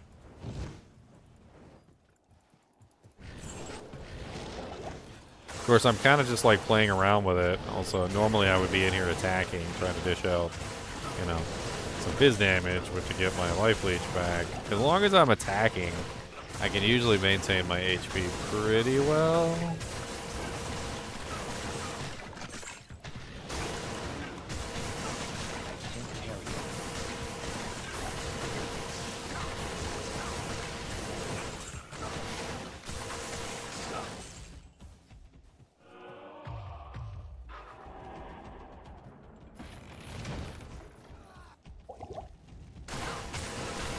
Oh god, that's a lot of fire and that's a lot of amp. So I was using the Mercenary to deal with that, and he's dead. So let me go grab him. That way I can clear off the amp with the Merc. Good afternoon. Unfortunately, without the Merc, I can't clear off the amp, so. I think I actually tried to make a build around that. The proc chance was just way too low, Zach. I did try. I did try.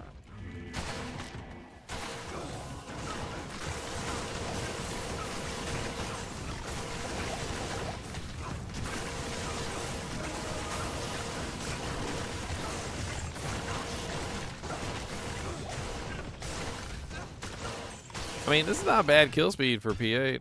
I mean, this is P8 I'm in right now, and he's not doing terrible.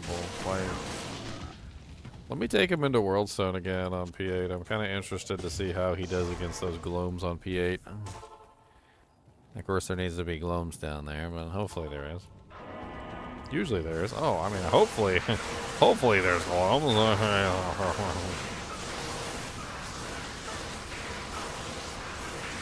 Yeah, kill yourself, Glom. Nobody likes you.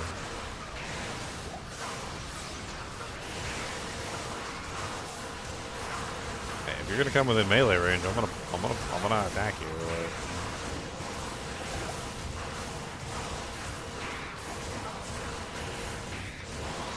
It seems like I'm fighting way too many Gloams here. Every time I think I've killed one, like another one pops back up in its place. Makes it really odd.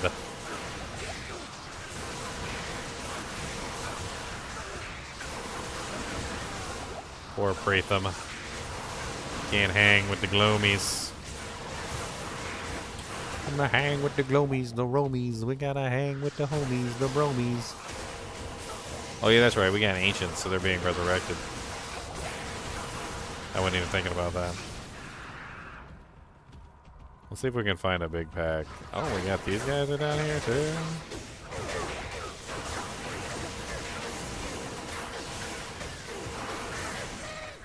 Yeah, I think life tap is imperative for this build. I don't think you could do this build without life tap.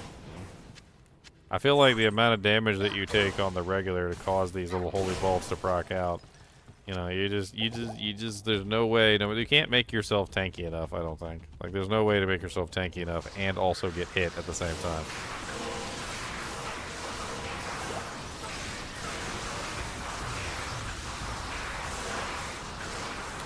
I mean, even with CTA, like trying to enhance your HP as much as possible, getting your resistances capped out, using as much DR as you possibly can, like, I just don't think it's possible, really, to make yourself tanky enough.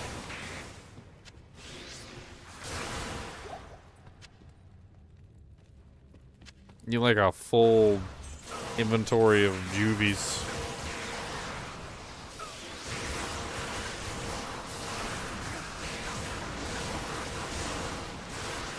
Either that or you use life tap.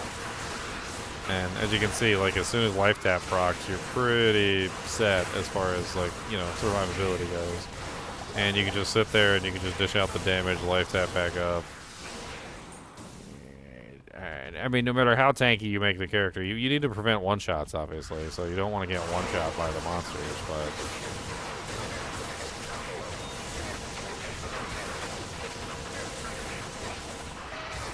I'm running as much absorption as I can in multiple categories. Oh, there we go. Dead. Dead.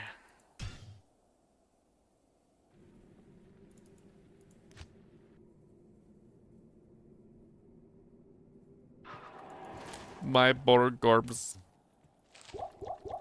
I am but a corpse. I am a dead person. I'm running all three absorptions, so I've got Ravenfrost, T-Gods, and I've got a Dwarf Star on for basically maximum absorption on all elements. I'm also running 39% or 31% physical damage reduction. It could be a little bit higher, but I was running more when I had the G Angel on. But the G Angel, although it's really nice to give you the maximum reses and stuff, I think the principle's a better play here because it just gives you more ability to proc holy bolts while you're attacking. Gives you basically more, much mo betters do janks. My gloves are broken. My poor Drax only got 14 durability. It's terrible. Oh. Let's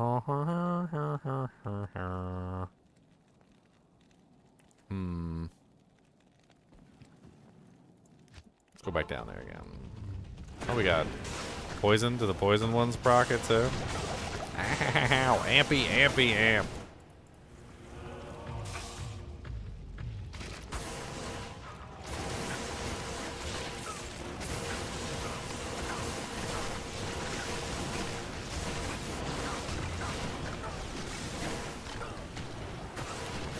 Oh yeah, looks like the poison seems to cause it to proc as well.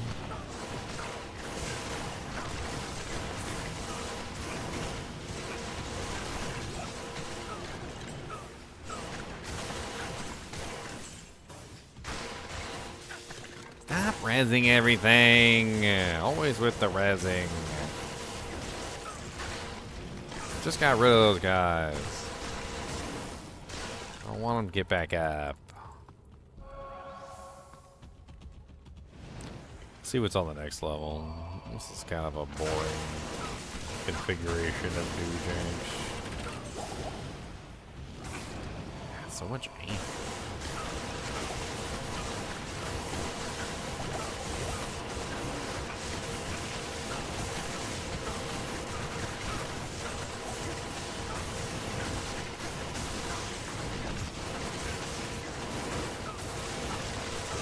Little beetles don't get out of my way. Oh my god, there's so many beetles. Why are there so many beetles? Beetles, beetles, beetles, beetles, beetums, beetums, coming down, beetums right. My holy balls do nothing cause they're beasties in the ice. Got the beetums coming down and they are not nice. Use their lightning claws on me and stab me in the face. I don't like the beatums, they can go away to their place. I don't like beatums. No, I don't. I'm gonna sit right here in the middle. I will. I don't like beatums. It's gonna take me a little while. There's some champion beatums. There's an elite beatum in there. This is a lot of beatums. This is a lot of beatums. And they got friends, they got champion beatums, they got pretty sure there's an elite beatum in there. I don't know, I thought I saw an elite one, but maybe I already killed his butt. What was a foul rune sitting on the ground? I like those.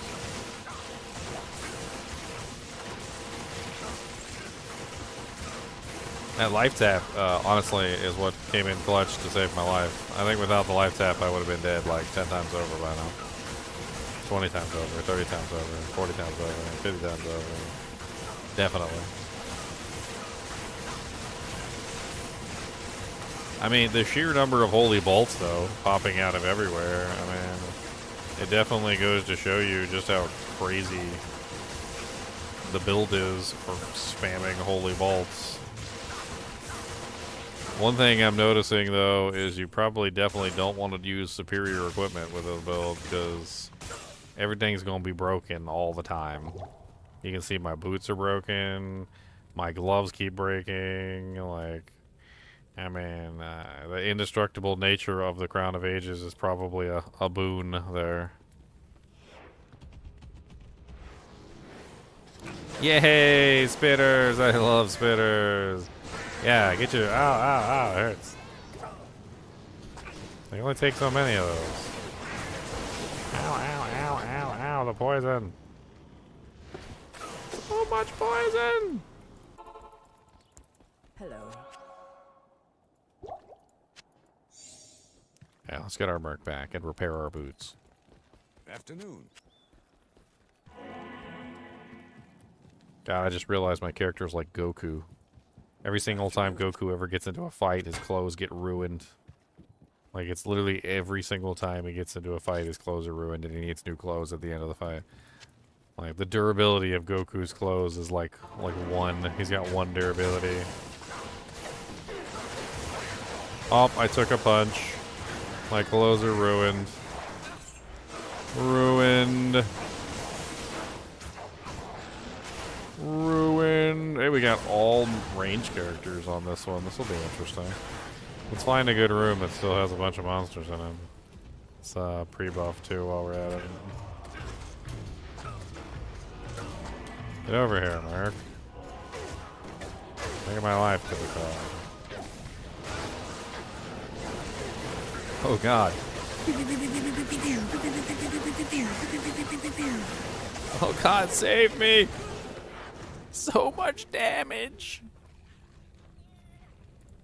So much damage! Not in town.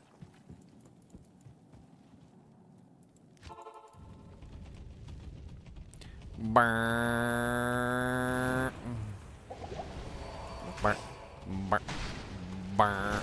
Burn. Burn. And a potion. Boop. Burn. Burn. Burn. Burn. I need my corpse. Give me my corpse. I leave. I leave. Use me into me. I got potions.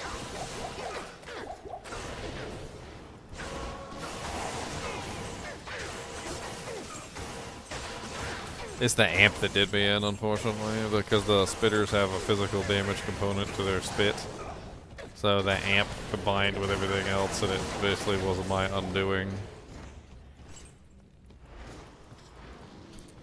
Would be nice if my mercenary was still alive to clear that amp and poison off of me.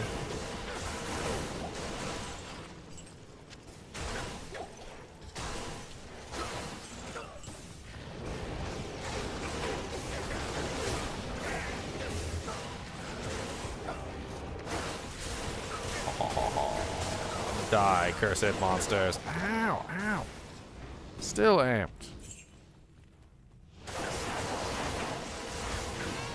And the hell temperature scissor ball also physical damage, so that also didn't hurt. Or didn't help at all. Alright, let's try without the amp now. Not in town. I mean, functionally the build works. There's Yes. nothing too ridiculously terrible about it. Like, it works functionally. Good afternoon. I don't know about the cost of some of these items. Like a double bird crown of ages is a little hard to come by, but I guess if you're just trying to build physical damage reduction, you could build physical damage reduction in other ways.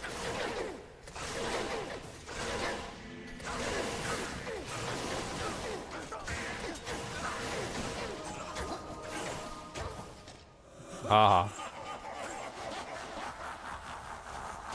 Yeah. Go ahead, spit on me, spit on me.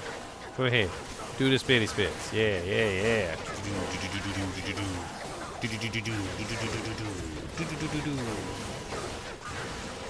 Ha ha ha ha ha.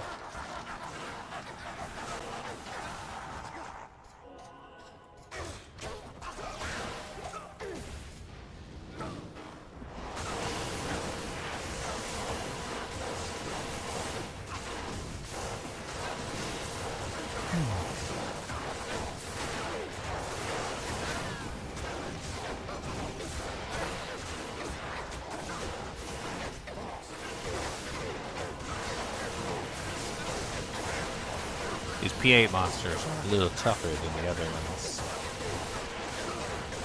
I get the occasional Fist of the Heavens bumping down too for free. Like those little Fist of the Heavens that come down for free, those are pretty crazy too.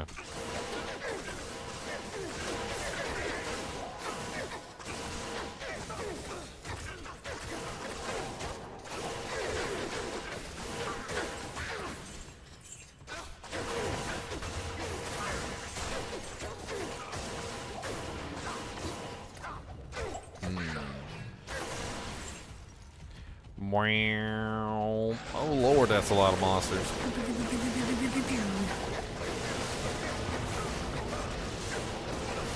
Yeah, keep firing off them holy bolts. Keep shooting at me with all them stupid little doojangs. I don't care. I don't care you shooting at me with all them stupid little doojangs. Alright, you guys done? You guys done? Okay, good. Now you gonna get chopped. Now you gonna get chopped. Choppy chop. Oh, I'll take them juvies. I'ma take them juvies though.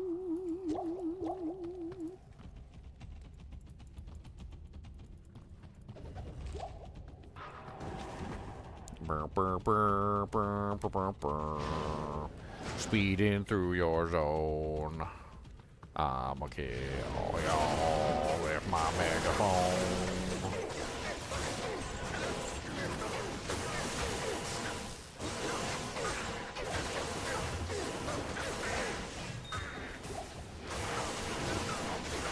Oh lord, here we go.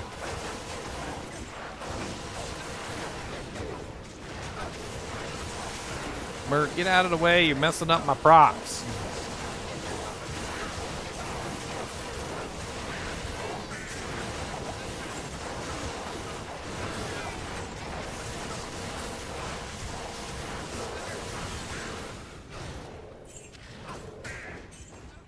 Burp.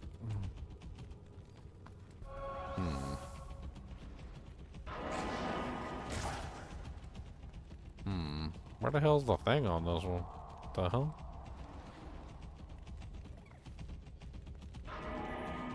Did we just come down this way? We came down this way, didn't we? Oh no, that's the throne. I don't know why the Dark Stars don't set off the Holy Bolts. The Herodrum Dark Stars don't seem to do it. It's kind of weird.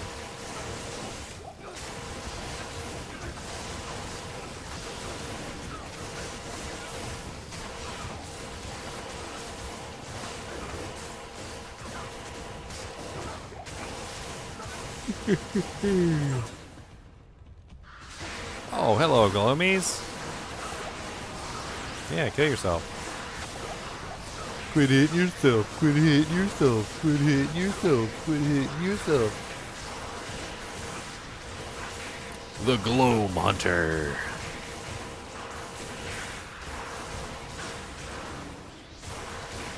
Haha, these stupid glooms are almost dead. Oh no, there's a whole pack of Herodrum over there resurrecting the glooms. Stop it!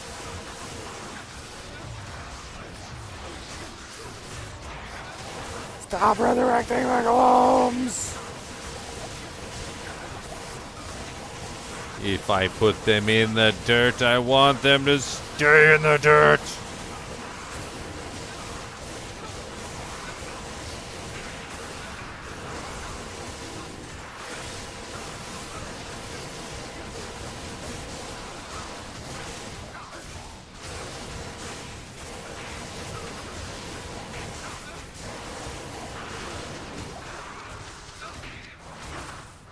Stop rezzing.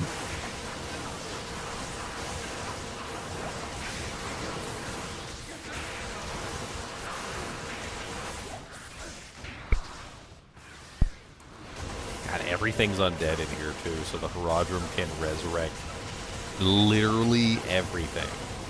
They can resurrect literally everything. Like, there's nothing in here they can't resurrect. They're over there just rezzing a storm of monsters back into the world. P8 friggin' Haradrim Resurrectors.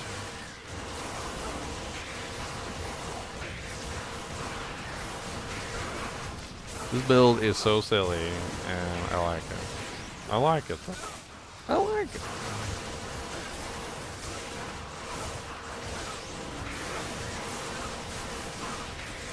The Slayer of Bone.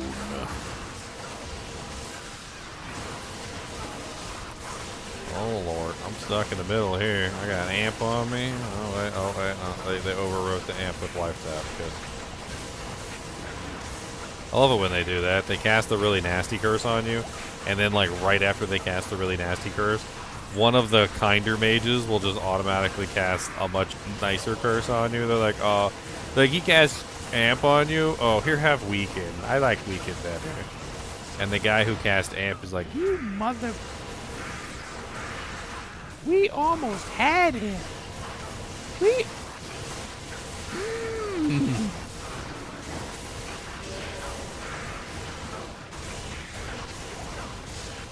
There's got to be a Haradrim in the corner, just like rezzing.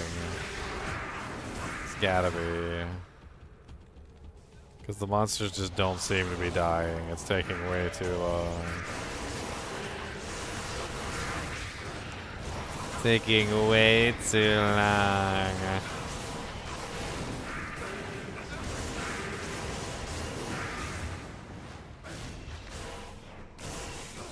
Come, stop running away from me. Sorry, I lost my temper there. Shouldn't have lost my temper. I apologize. But he was running away from me, and I didn't like it. Okay? I didn't like that he was running away from me. I don't know why he was running away from me. I did not like it. Okay? It was not appreciated at all.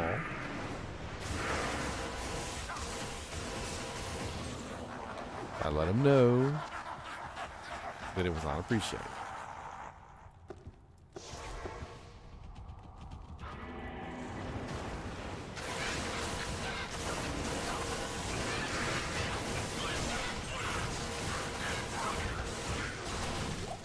Oh boys, a Thul rune. Where's my Zod rune? Come on.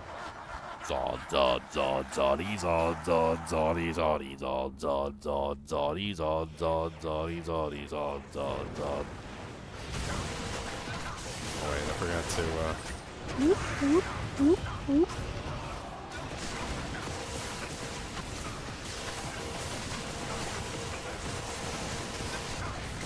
Get him. Yeah, a little bit of Fist of the Heavens popping out. Of course they're resin the frickin' glomes. Frickin' trolls. Stop rezzing the glomes!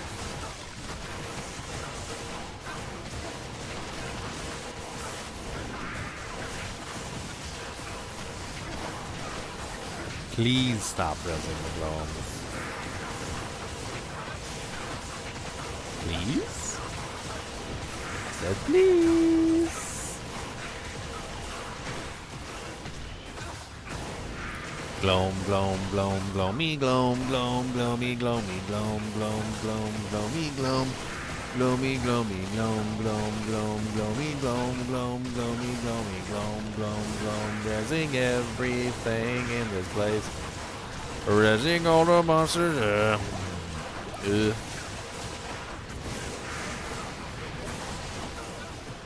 I don't even know what's going on. My Merc is getting his booty cheese clapped.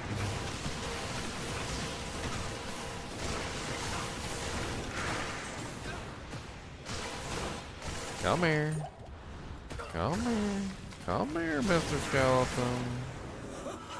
Is that the last one? Are all the skeletons gone? Where have all the skellies gone? Oh, I don't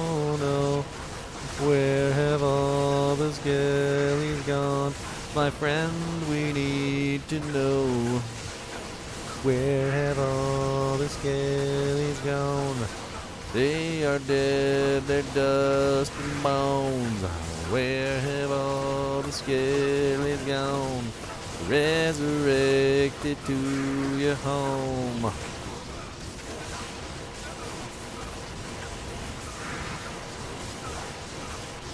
Cause we got skellies.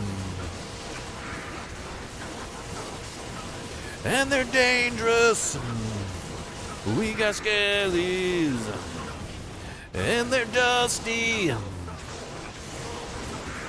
Yeah. Yeah.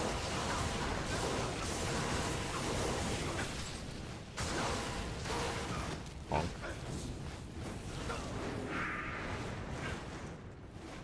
I guess the Hydras don't proc the effect, which is kind of disappointing.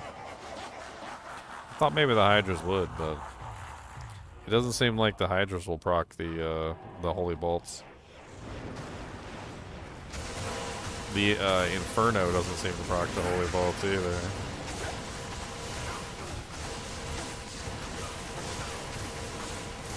I'm just gonna have to hold on in the center of this pack, let my Holy Bolts do their work. I got FOHs going off, I got little doojangs. I can throw off an FOH or two of myself. Yeah, bow, bow, bow, bow, bow, bow, bow. Ah! Keep on swinging, or you're gonna die. Use that life tap. Hit him in the eye. Yeah, Venom Lord's gonna hit him right in the eye. Yeah, Venom Lord's gonna hit him right in the eye. Yeah, gonna make all of them freaking die. Yeah.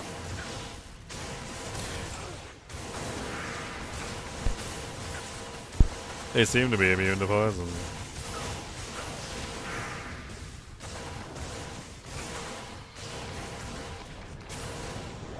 Ha! Gim. All the potions. Womp, womp, womp, womp. We take them to the freaking choke point, or else we're gonna choke, yo. Dang it, I'm stuck on them next to a pillar. They're gonna wreck Braitham. Poor Braitham. Just keep on swinging in, don't stop here. Keep on swinging in, don't stop here. Oh wow, Braitham's alive. Braitham lives. I can't believe it. Frickin' Braitham. He hit the life tap and it saved him. Yeah. Yeah. We got the minions of destruction. We're gonna kill them because they're meanies. Where's Listerine? Did I already kill him? I don't see him in the pack.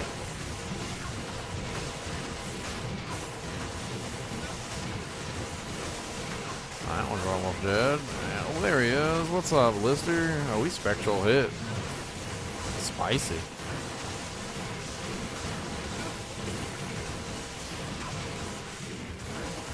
I want to see how I do on B8 Veil. I bet your Veil's going to be rough. It's going to be rough, like sandpaper on your anus. It's not going to be the greatest. It's definitely going to be rough. Sandpapery goodness rough. A little bit of CB would go a long way with this build. Just a little bit of crushing blow. I guess what I could do is for bosses, like single target monsters that I'm trying to kill, I could probably keep a pair of Jitos in my cube. I mean, that's not impossible. I could keep a pair of Jitos in the cube just so I could swap out for oh no, I can't because I got the strength requirement on the helmet, so that doesn't work. And I got like the freaking 19 strength on these boots. But I could, if I did it right, I could swap out for Jitos for a little bit extra CB while I'm fighting bosses. Holy tentacled freaking god over here. What the hell?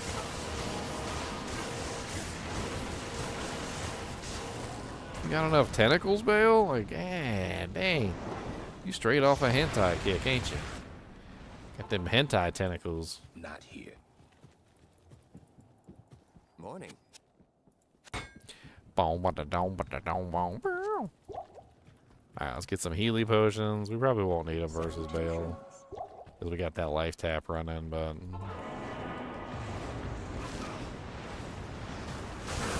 We gonna swing it. Oh, look at that. It's pathetic.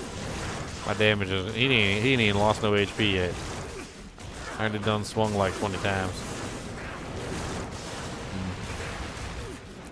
I would probably be better off in this scenario firing Holy Bolts, I think. So if I were to switch to Holy Bolts and just spam Holy Bolts at him. I could probably dish out more damage this way than I am gonna do like any other way. Well, my Holy Bolt cast speed is terrible. I do have a Spirit on the other hand. Maybe I just do it like this. Maybe I swap over and use this for my Holy Bolt setup. I got a little bit of faster cast on the other hand anyway from the Spirit, so we just hit him with the old Holy Bolts.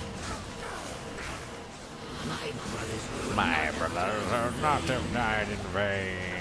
P80 just got like massive amounts of HP, unfortunately. Like I said, Crushing Blow would come in super handy.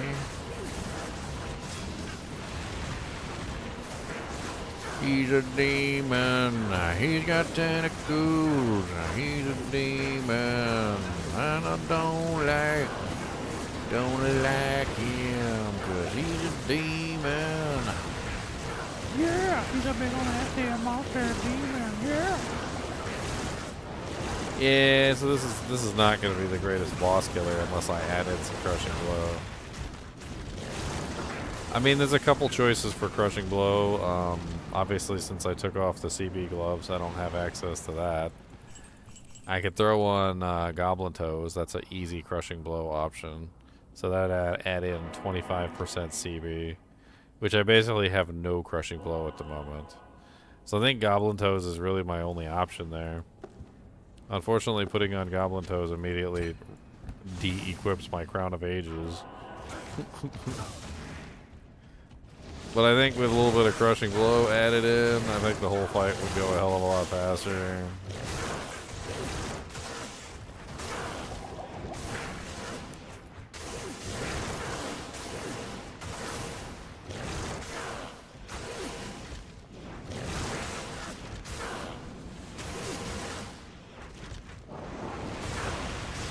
I mean, another potential option is I just like swap over to a shield. And I just, do a little smiting.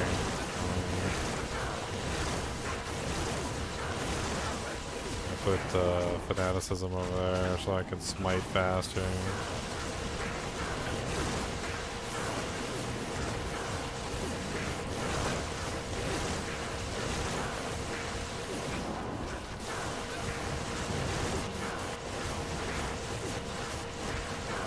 Look at all those freaking Holy Bolts.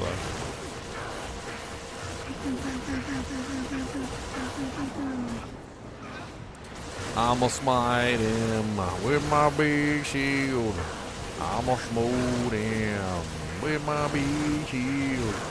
Yeah, little bit of Crushing Blow goes a long way. Yeah, little bit of Crushing Blow gonna go deep. Yeah. I'ma smote him. Got to smolder. We gonna smite him with the smoting. I mean, if I had a decent weapon on swap that was high Crushing Blow, like a Death Axe, or well, there's a couple different options. Like you could do like a Astragon's Iron Ward on swap with like a burr in it or something. You could do a Grief on swap for like straight damage, but I don't think straight damage is the problem. It's Crushing Blow. So I mean, you could do a black. You could have a black in the other hand for just a massive CB there. I mean, there's a bunch of different options that you could potentially go with just to get like massive CB on your offhand, which would help tremendously, obviously, in dealing with like bosses and things like that.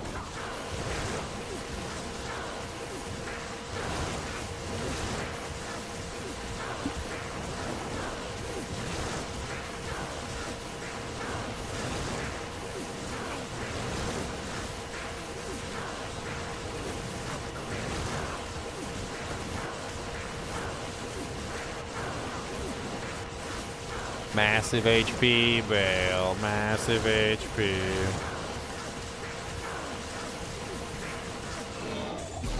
Oh, he dropped me an amulet, and he dropped me an essence. It's a nameless, and it's not good.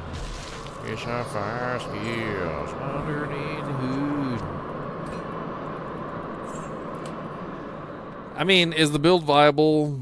Yes. Does it work? Like, in most situations? Yeah, it's fine. Like, the damage output of the axe isn't, like, the most ridiculous. But it's there. I mean, it's a 451 damage weapon. You get, like, a 4,911 zeal with some deadly strike. It does decent physical damage.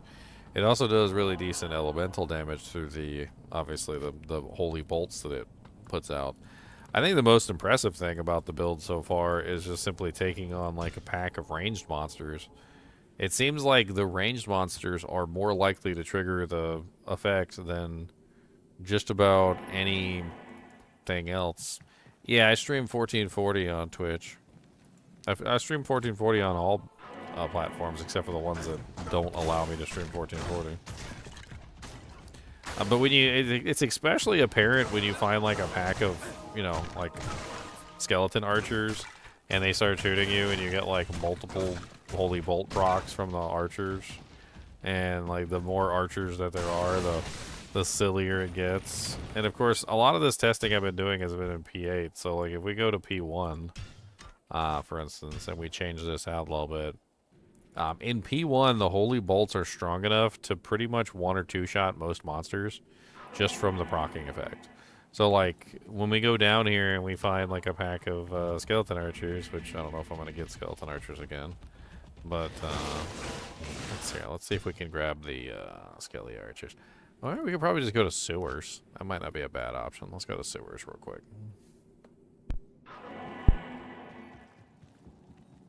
Down to the sewers and the sewers. Yeah. They got archers down there, I think. Should have archers down here anyway. Well, we got assailants. There we go. There's a beautiful pack of archers. And then they start shooting you and the holy bolts pop out. And like, honestly, it only takes one or two holy bolts before the archers kill themselves. You can see it was like one holy bolt was the majority of the archer's HP in P1. So like when you're in P1, the holy bolts are actually dishing out a pretty massive amount of damage to most of the targets that you're fighting. With relative ease. So like it's just gonna just absolutely annihilate most stuff in P1. I mean, here's some champions. Looks like you see the holy bolt just ripping them to shreds. I mean, that Bale I fought earlier was P8 Bale, so.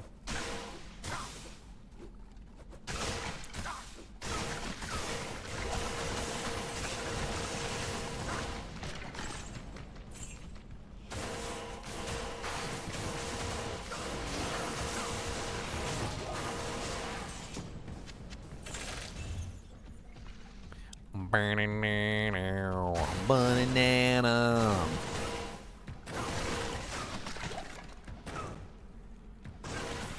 Yeah, kill yourself. Yeah, quit hitting yourself.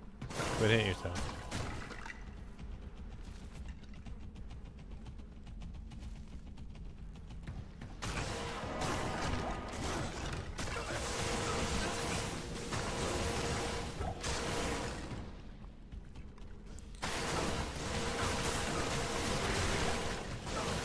Zigglezilla. I called this guy Holy Moly. Ole mole.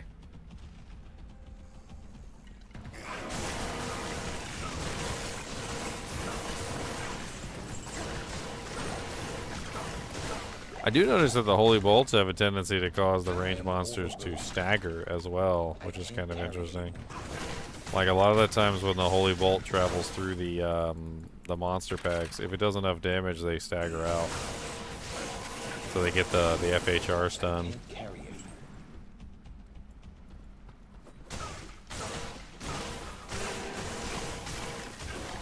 Ooh, amp plus might. Dangerous. I am Pop a couple full juvies there.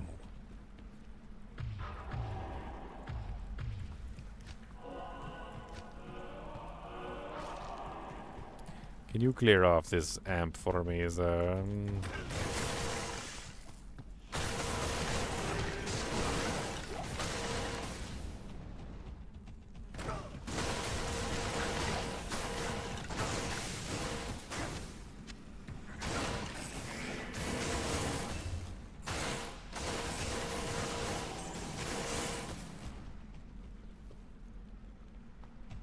Yes, the healing effect works on the proc bolts, but the problem is the proc bolts don't hit me. It does work to heal the mercenary, though. So if you line yourself up so the mercenary gets hit by the bolts, you get healing from it. And anybody in your group that gets hit by the healing, the bolts will heal too. Another interesting thing is that you can synergize the healing effect. So that's a whole thing too. So if you wanted to synergize the healing effect, it is possible. You just have to build 20 points into prayer. That's how you would do it. So for instance, with this, you can see that the healing effect of Holy Bolt is only what is it? For level 20, it's 39 to 82, right? So not very high, right? But if you bring up the synergy, which is prayer has the synergy for Holy Bolt. It's 20% life healed bonus per point. So when you get 20 points into Holy Bolt or prayer, 20 points into prayer, you get 10 times 20, which is 200% to the healing. So we can actually just run the calculation. It's not that difficult. So if I grab Holy Bolt. Holy Bolt is 82, so 82 plus 200% means you're going to be healing for about 246 HP per Holy Bolt that hits targets.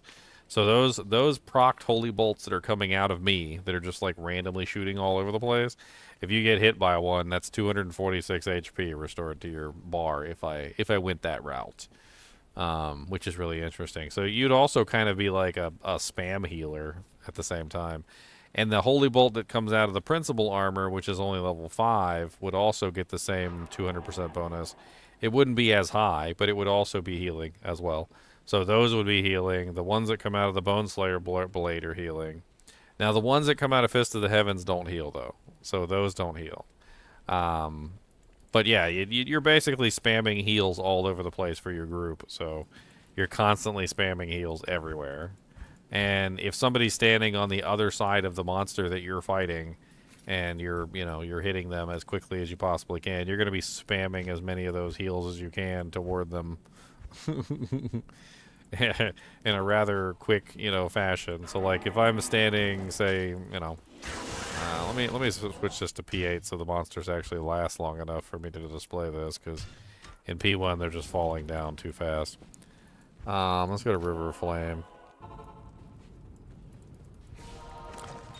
Alright, so let's say you're fighting a monster like this guy, for instance, and you want your mercenary to get hit. Well, the easiest way to do that is just to place yourself on the other side so you can spam heals on your merc. And then your merc is getting, like massive amounts of heals because he's on the other side. You can see the heals hit him too. Like there's like a little, you see this little like wispy thing that comes up on him that shows that he's being healed. So as long as you see that, you know the mercenary is being hit by your healing. And it just takes a little bit of a mini game, and you can just kind of like put your character, on the opposite side of whatever your mercenary is attacking, and you can apply those heals directly to him. The ones that come from the on proc, though, a little bit more difficult to aim, obviously. But I mean, they're going to be shooting out everywhere. And you can definitely aim your attacks directly at somebody. Like, especially with Smite, if you're using, like, Smite with this, you just go like this, and you just aim directly at your mercenary, so, like that.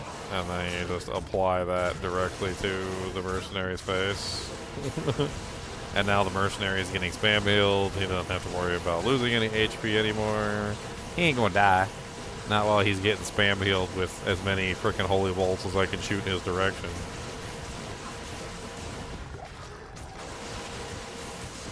And it goes even faster than that, obviously, if I were using fanaticism, which I wasn't earlier. Like, it gets even more ridiculous. It looks like this. Why don't I have knockback on something? I mean, you see how many freaking holy bolts I'm shooting off, like, per second? Like, you can definitely 100% keep somebody alive with that.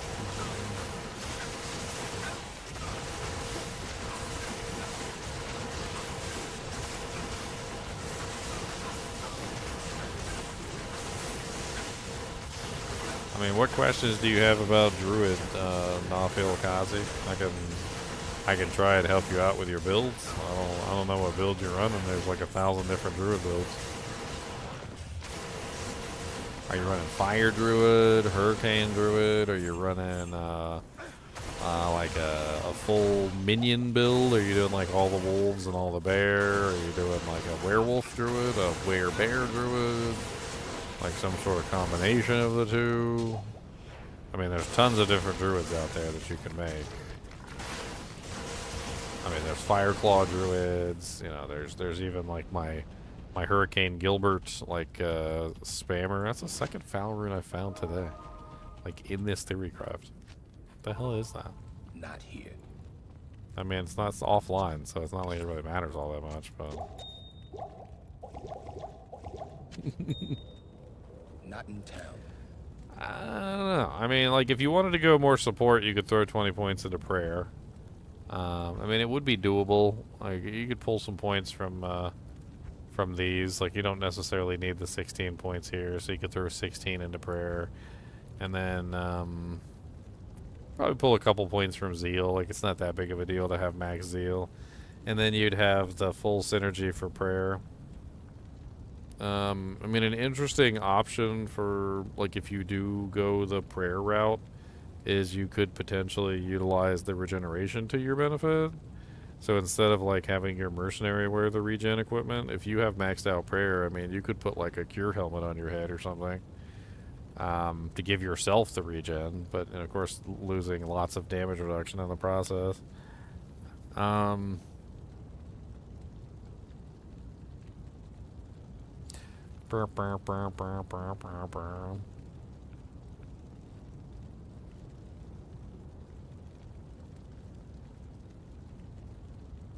You keep dying. I mean, I wouldn't necessarily recommend Druid for a new character. Off-kill. Druid is not exactly the easiest character to build, and I'll take a second right here and I'll kind of go over the Druid with you so that you can understand better how to make your Druid work, but it's more of an advanced class. I definitely wouldn't put Druid in the category of, like, new player friendly. Here, let's pull up Taco Hill real quick and I'll talk about some of this stuff with you.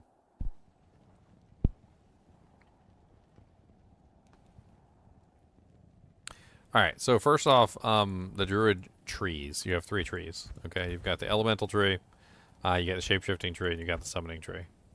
Alright. The elemental tree is separated into 2 sections. You've got the fire side, and you've got the hurricane / physical side, or the wind side. You really can't build either of these together. You have to build them completely by themselves. So if you do a hurricane druid, you have to do the full hurricane druid, and if you do a fire druid, you have to do the full fire druid. You can't, like, mix and match points between them. Shapeshifting, when it comes to shapeshifting, you really just want to pick one of the forms. So you want to pick either werewolf or you want to pick werebear.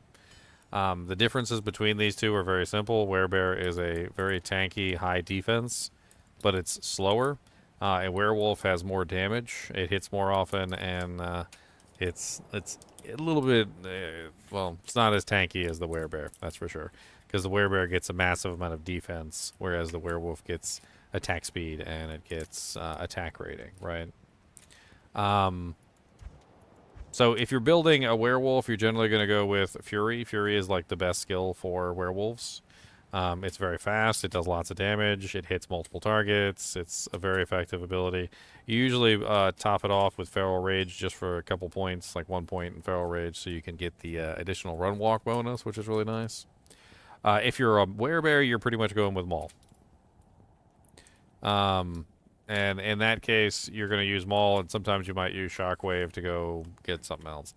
You can make a Fireclaw Druid, but Fireclaw Druids are going to be specific to the fire side of the tree.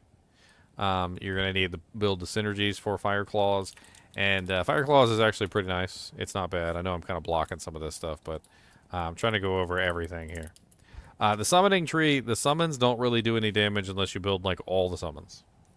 The bear is probably the only one that's any good at like late game, because the bear is just a really nice tank, so it functions as a tank, and you get like a little bit of damage out of it in higher areas.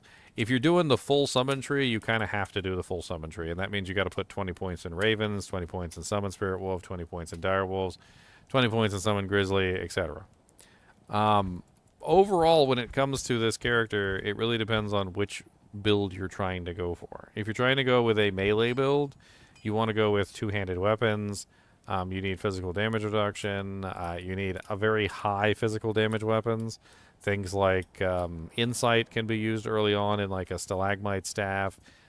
You can use things like F Decapitator. You can make yourself some oaths. You can go with all sorts of crazy things. You can make an F Death, like Decapitator. There's a bunch of different various items that are not like too expensive. Like the Insight Stalagmite Staff is probably one of the cheapest options that you're going to get early on to get you the damage output that you need. Do be aware, though, when you pick the werewolf, you basically have no defense. And this is kind of a big issue because, having no defense, as you just saw earlier with my whole Theorycraft on a character with no defense, you get hit a lot, and you can die really easily. This is where things like the Oak Sage come in to give you large amounts of HP so you can absorb those hits. The more HP you have, the more hits that you can absorb before you go down. So generally when you're running Werewolf, you really kind of want to run Oak Sage because you don't really have the tankiness to absorb those hits as a Werewolf. If you're a Werebear, you can go with something else because Werebears are particularly tanky. They've got lots of HP, they have lots of defense, and for the most part, they can usually take the hits, whereas the Werewolf can't. In that case, you don't necessarily have to go with Oak Sage, but Oak Sage, again, is a very nice choice for getting you a, your tankiness. Where can I get these items? I mean, I'm not really sure what to tell you. A lot of the stuff that it's required to make these characters work isn't necessarily very hard to come by. It seems to me like you might need a lesson in scrimping and saving and coming up with various ways to get your character functional without having like godlike equipment, because you don't need godlike equipment to make your characters viable. I have a whole solo self-found playthrough on Diablo 2 for the Druid, where I literally take a Druid through from beginning to end, and I literally have the Druid... Ow, freaking ant just bit me. I have the Druid literally running in Players 8, mind you. And in Players 8, I literally spend the entire time getting from normal difficulty all the way to hell and killing Bale, and I don't really have too much trouble. I mean, yeah, there's some things that I'm not gonna be able to do. Let me pull this up for you, and I'm gonna shoot you a link for the solo self-found playthrough as well. Boom, boom, boom. All right. So here's my solo self-found P8 Players 8 playthrough for the Druid. And in this playthrough, I mean, I start with nothing. I have a lot of very strict rules in place, and I scrimp and save and get whatever I can to make my character work. I mean, you're talking about where can I get these items, and this is kind of what I'm trying to show you with this. Is I want you to see that you don't need god tier items to make your Druid work. And in this, you can go through the process of seeing like how I do things. like where I'm getting my items, what I'm looking for, what I use to get through specific zones within the game. Like even when I get to hell difficulty, where I'm trying to farm, like to find specific pieces of equipment that I might need to try and get my character finished. Utilizing things like an insight polearm, utilizing like even the Minotaur axe that I think I used for quite some time in this particular character, getting crushing blow, open wounds, making the character functional. You don't need like the best equipment in the world to make your character functional. You just need some equipment to make your character functional, and you need the right pieces of equipment. And as you're playing, you can find those right pieces as you're going along. Let me see. Like this is one of my last ones when I had like just got to was it Act Two? It was in Act Two. As you can see here, I'm using an Insight polearm. This is an Insight Thresher. It was a really nice find on my part. I got a bunch of junk charms in my inventory. Like not a single one of those is really all that good. I'm using Hasaurus's boots and Hasaurus's belt for the attack rating. These are really low level items that can be farmed in normal difficulty. Like you don't need any kind of special things to find yourself a pair of Hasaurus boots and a Hasaurus belt to get the attack rating bonus that you need to actually hit stuff. Um, I'm pretty sure that I'm just using like a bulwark helmet. So I can't remember if I go over my gear or not. Usually I'm supposed to go over my gear for a gear check, but I might have forgotten to do a gear check because I'm a noob.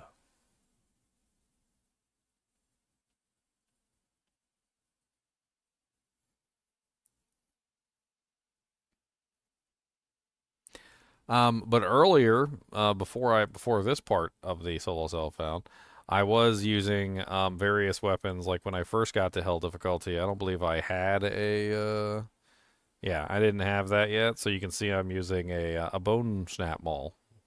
That's what I'm using right there is a bone snap. So for quite some time, I was actually using an upgraded bone snap, Saigon's helmet, and Saigon's gloves. They literally helped me get through the game. The attack rating bonus that you get from Saigon's is amazing. Will you stop taking the helmet off and putting it back on, you little turd?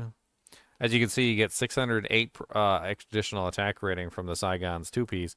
So, like, just utilizing the right pieces of equipment at the right times can give you massive bonuses to your attack rating. Notice, like, my attack rating goes way down when I take off Saigon's. I take off Saigon's helmet, and all of a sudden my attack rating goes down to 2,510. And when I put Saigon's helmet on, I go up to 5,428.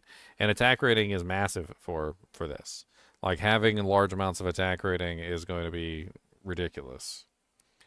I mean, 560 health is probably because you didn't put any points into vitality. You have to put points into vitality. You can't stack all your points in dexterity, strength, and energy. You need a large number of points in vitality. As you can see, I have 200 raw points in vitality right here. And that brings me up to 1,365 HP. If you don't put your points into vitality, you're gonna have no HP and you're gonna die to everything. If you have 560 HP in hell difficulty,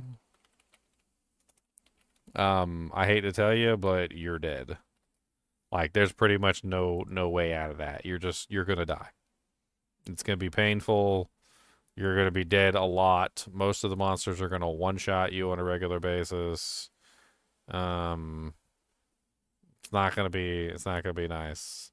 I'm pretty sure I just reset my character here because I have 599 HP at the moment.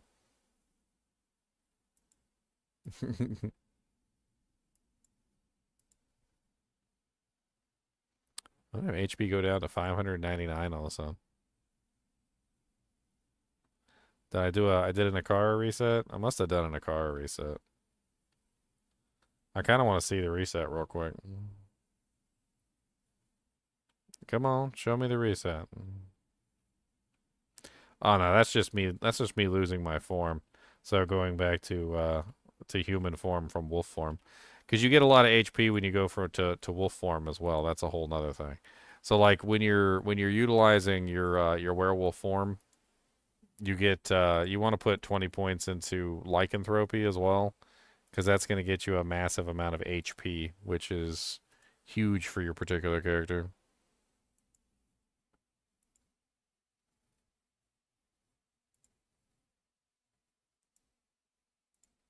I wonder if I still have that solo self-found Druid roaming around. Let me see what his final equipment was. I'm pretty sure his name is Kubus. He should be on the list.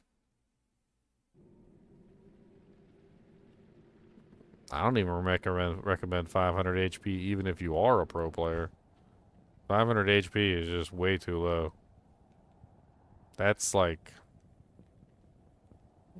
that's getting into like just insane. I mean, you're insane if you're running 500 HP. I don't even care if you're a boson. I've seen bosons rock like 400 HP and they get away with it, but like one wrong move with 400 HP and you're dead. I think bosons even that run 400 HP are they might be handicapped somehow. I don't know. I think they're just masochists looking for pain. Pain. Pain. So this is my Druid end of the solo self-found run. Solo self-found P8. I ended up with a Insight Thresher, which is Ral tier Tal Soul, super cheap. I just had to define the base. Once I found the base, I made myself a nice little Ral tier Tal Soul. I'm using a Bulwark Helmet, which is Shale IO Soul. It's relatively cheap. I found just a 3-socket Falcon Mask and put it in there, and it has Summon 1 Grizzly. I'm using this crafted amulet that I made that has some all resistances on it and no plus to skills. It's not particularly all that amazing. I have a smoke, which is a lum rune. It's just Nef Lum. It's super easy to craft. You can put it in any 2-socket armor, but obviously you want to find something that has a little bit more defense. But it really doesn't matter all that much. So once you get yourself a nice 2-socket armor, you just make yourself Nef Lum. Hasaris' Iron Stay is not particularly an amazing belt, but it does have attack rating on it, which is the reason why I'm using it. So I get 860 attack rating for using the boots and the belt together, which gives me a pretty decent amount of attack rating of 10,885, which is very nice. It's very nice. And that's Feral Rage. Where's my Fury? Where's my Fury at? There's my Fury. Fury is at 14,552, so very, very good. I got a crafted ring. This is a blood ring. I made this myself with a recipe. I'm going to give you the recipe right here. This is the blood ring recipe. I told you I made an amulet, so that was the caster amulet recipe. I think that's a caster amulet. Yeah, I'm pretty sure that's caster. Those are pretty easy recipes to make. Also, another blood ring. I crafted up 2 blood rings. Those are actually pretty decent little crafts. I don't have any Cannot Be Frozen on this build, which kind of sucks. On the other hand, I'm using the Minotaur, which is a 30% CB axe that I picked up early on in the game. It's not really the best in the world, but it works surprisingly well for this particular character.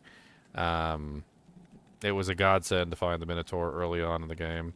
As for my charms, they're mostly junk. A 9% res, an 11% res, a 7% poison, 11% lightning, 7% cold, 8% poison, 6% lightning. The charms are not really the most amazing charms in the world. It's basically just the junk that I found as I was leveling up. And most of them are just resistance charms because I need the resistances to keep myself alive. A lot of the stuff that I found along the way just wasn't really all that useful. I used some magic find gear here and there. Found some decent little belts. Crafted up a bunch of rings, but some of them ended up being too high level. A little telestaff, but the telestaff is a little bit too hard to use on this particular character. I mean, this is a character that was completely solo self-found.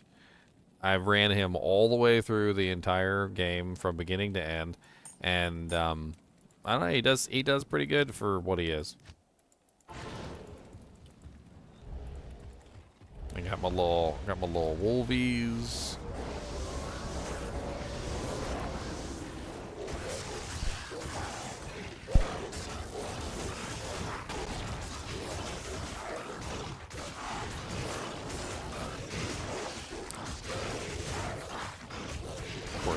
about to get my booty cheeks clapped. Booty cheeks clapped. Booty cheeks clapped. Booty, booty, booty, booty, booty cheeks clapped. Of course, this is P8. And this is something that you've got to know, is that this particular character ran through the game entirely on players 8.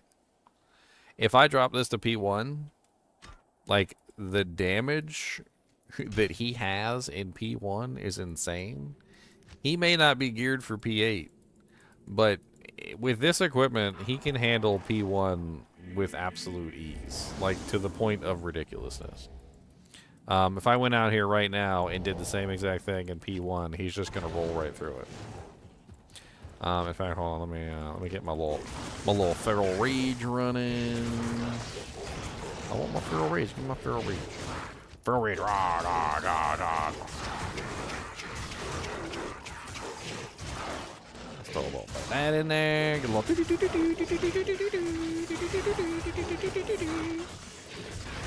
This guy never had the luxury of P1. I think this is the first time he's ever done P1 his entire career. P1 is so easy by comparison to P8. I can dive into like 1,000 monsters in P1. I can go down here and take out Shank and OE, no problem. Come on, let's go. Boom, boom, boom, boom, boom, boom, boom, boom, boom, boom, boom, boom, boom. Oh, look at all them spear cats. Oh, rare ogre maul. I like those. Come here, buddy. Come here, overseer. No, he's amping me. No! Amp and spear cats is not a good combination. Amp and spear cat, no fun. Do not like amp and spear cat. Your mama spear cat.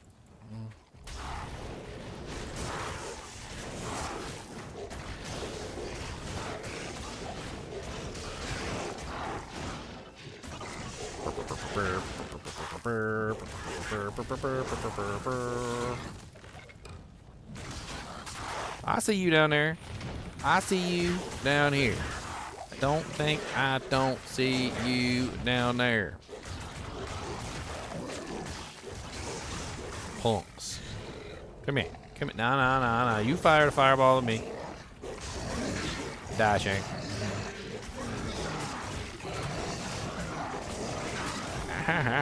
So many spear cat.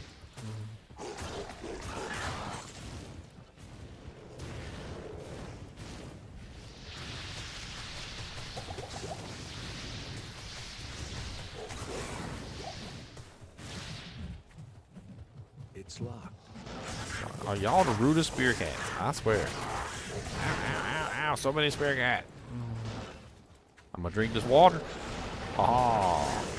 Delicious water cures curses. If I learned anything from Diablo, it's that water cures curses, guys.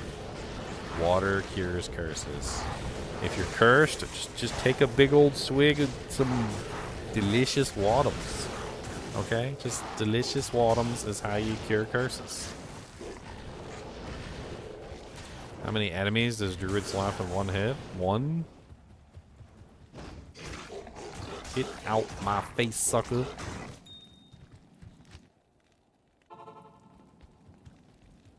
Yeah, and you can see he drank a lot of water. That's right, that's right.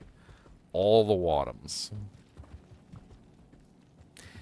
Anyway, if you watch this playlist, and you know, it's a long time, but it's honestly, it kind of seems like you might need the help. You know, watch how I do things. Like, start from the beginning, go down the list. Like, there's literally what 1, 2, 3, 4, 5, 6, 7 episodes here. You can get a full understanding of how to play the character, like, you know, like what to avoid, what kind of gear you're looking for. You know, like going back and farming specific places for specific pieces of equipment. I talk about like what I need for my build and what I'm hoping for. And it'll give you a better idea entirely on how to play. And if you follow through this and you do it on P1, if you don't do it on P8, so if you just do players 1, you will wreck the game. Like, I struggle because I'm on players 8, and players 8 is definitely difficult. But But you're not gonna have the same issue that I'm gonna have that I had. You're not gonna. It's gonna be easy for you.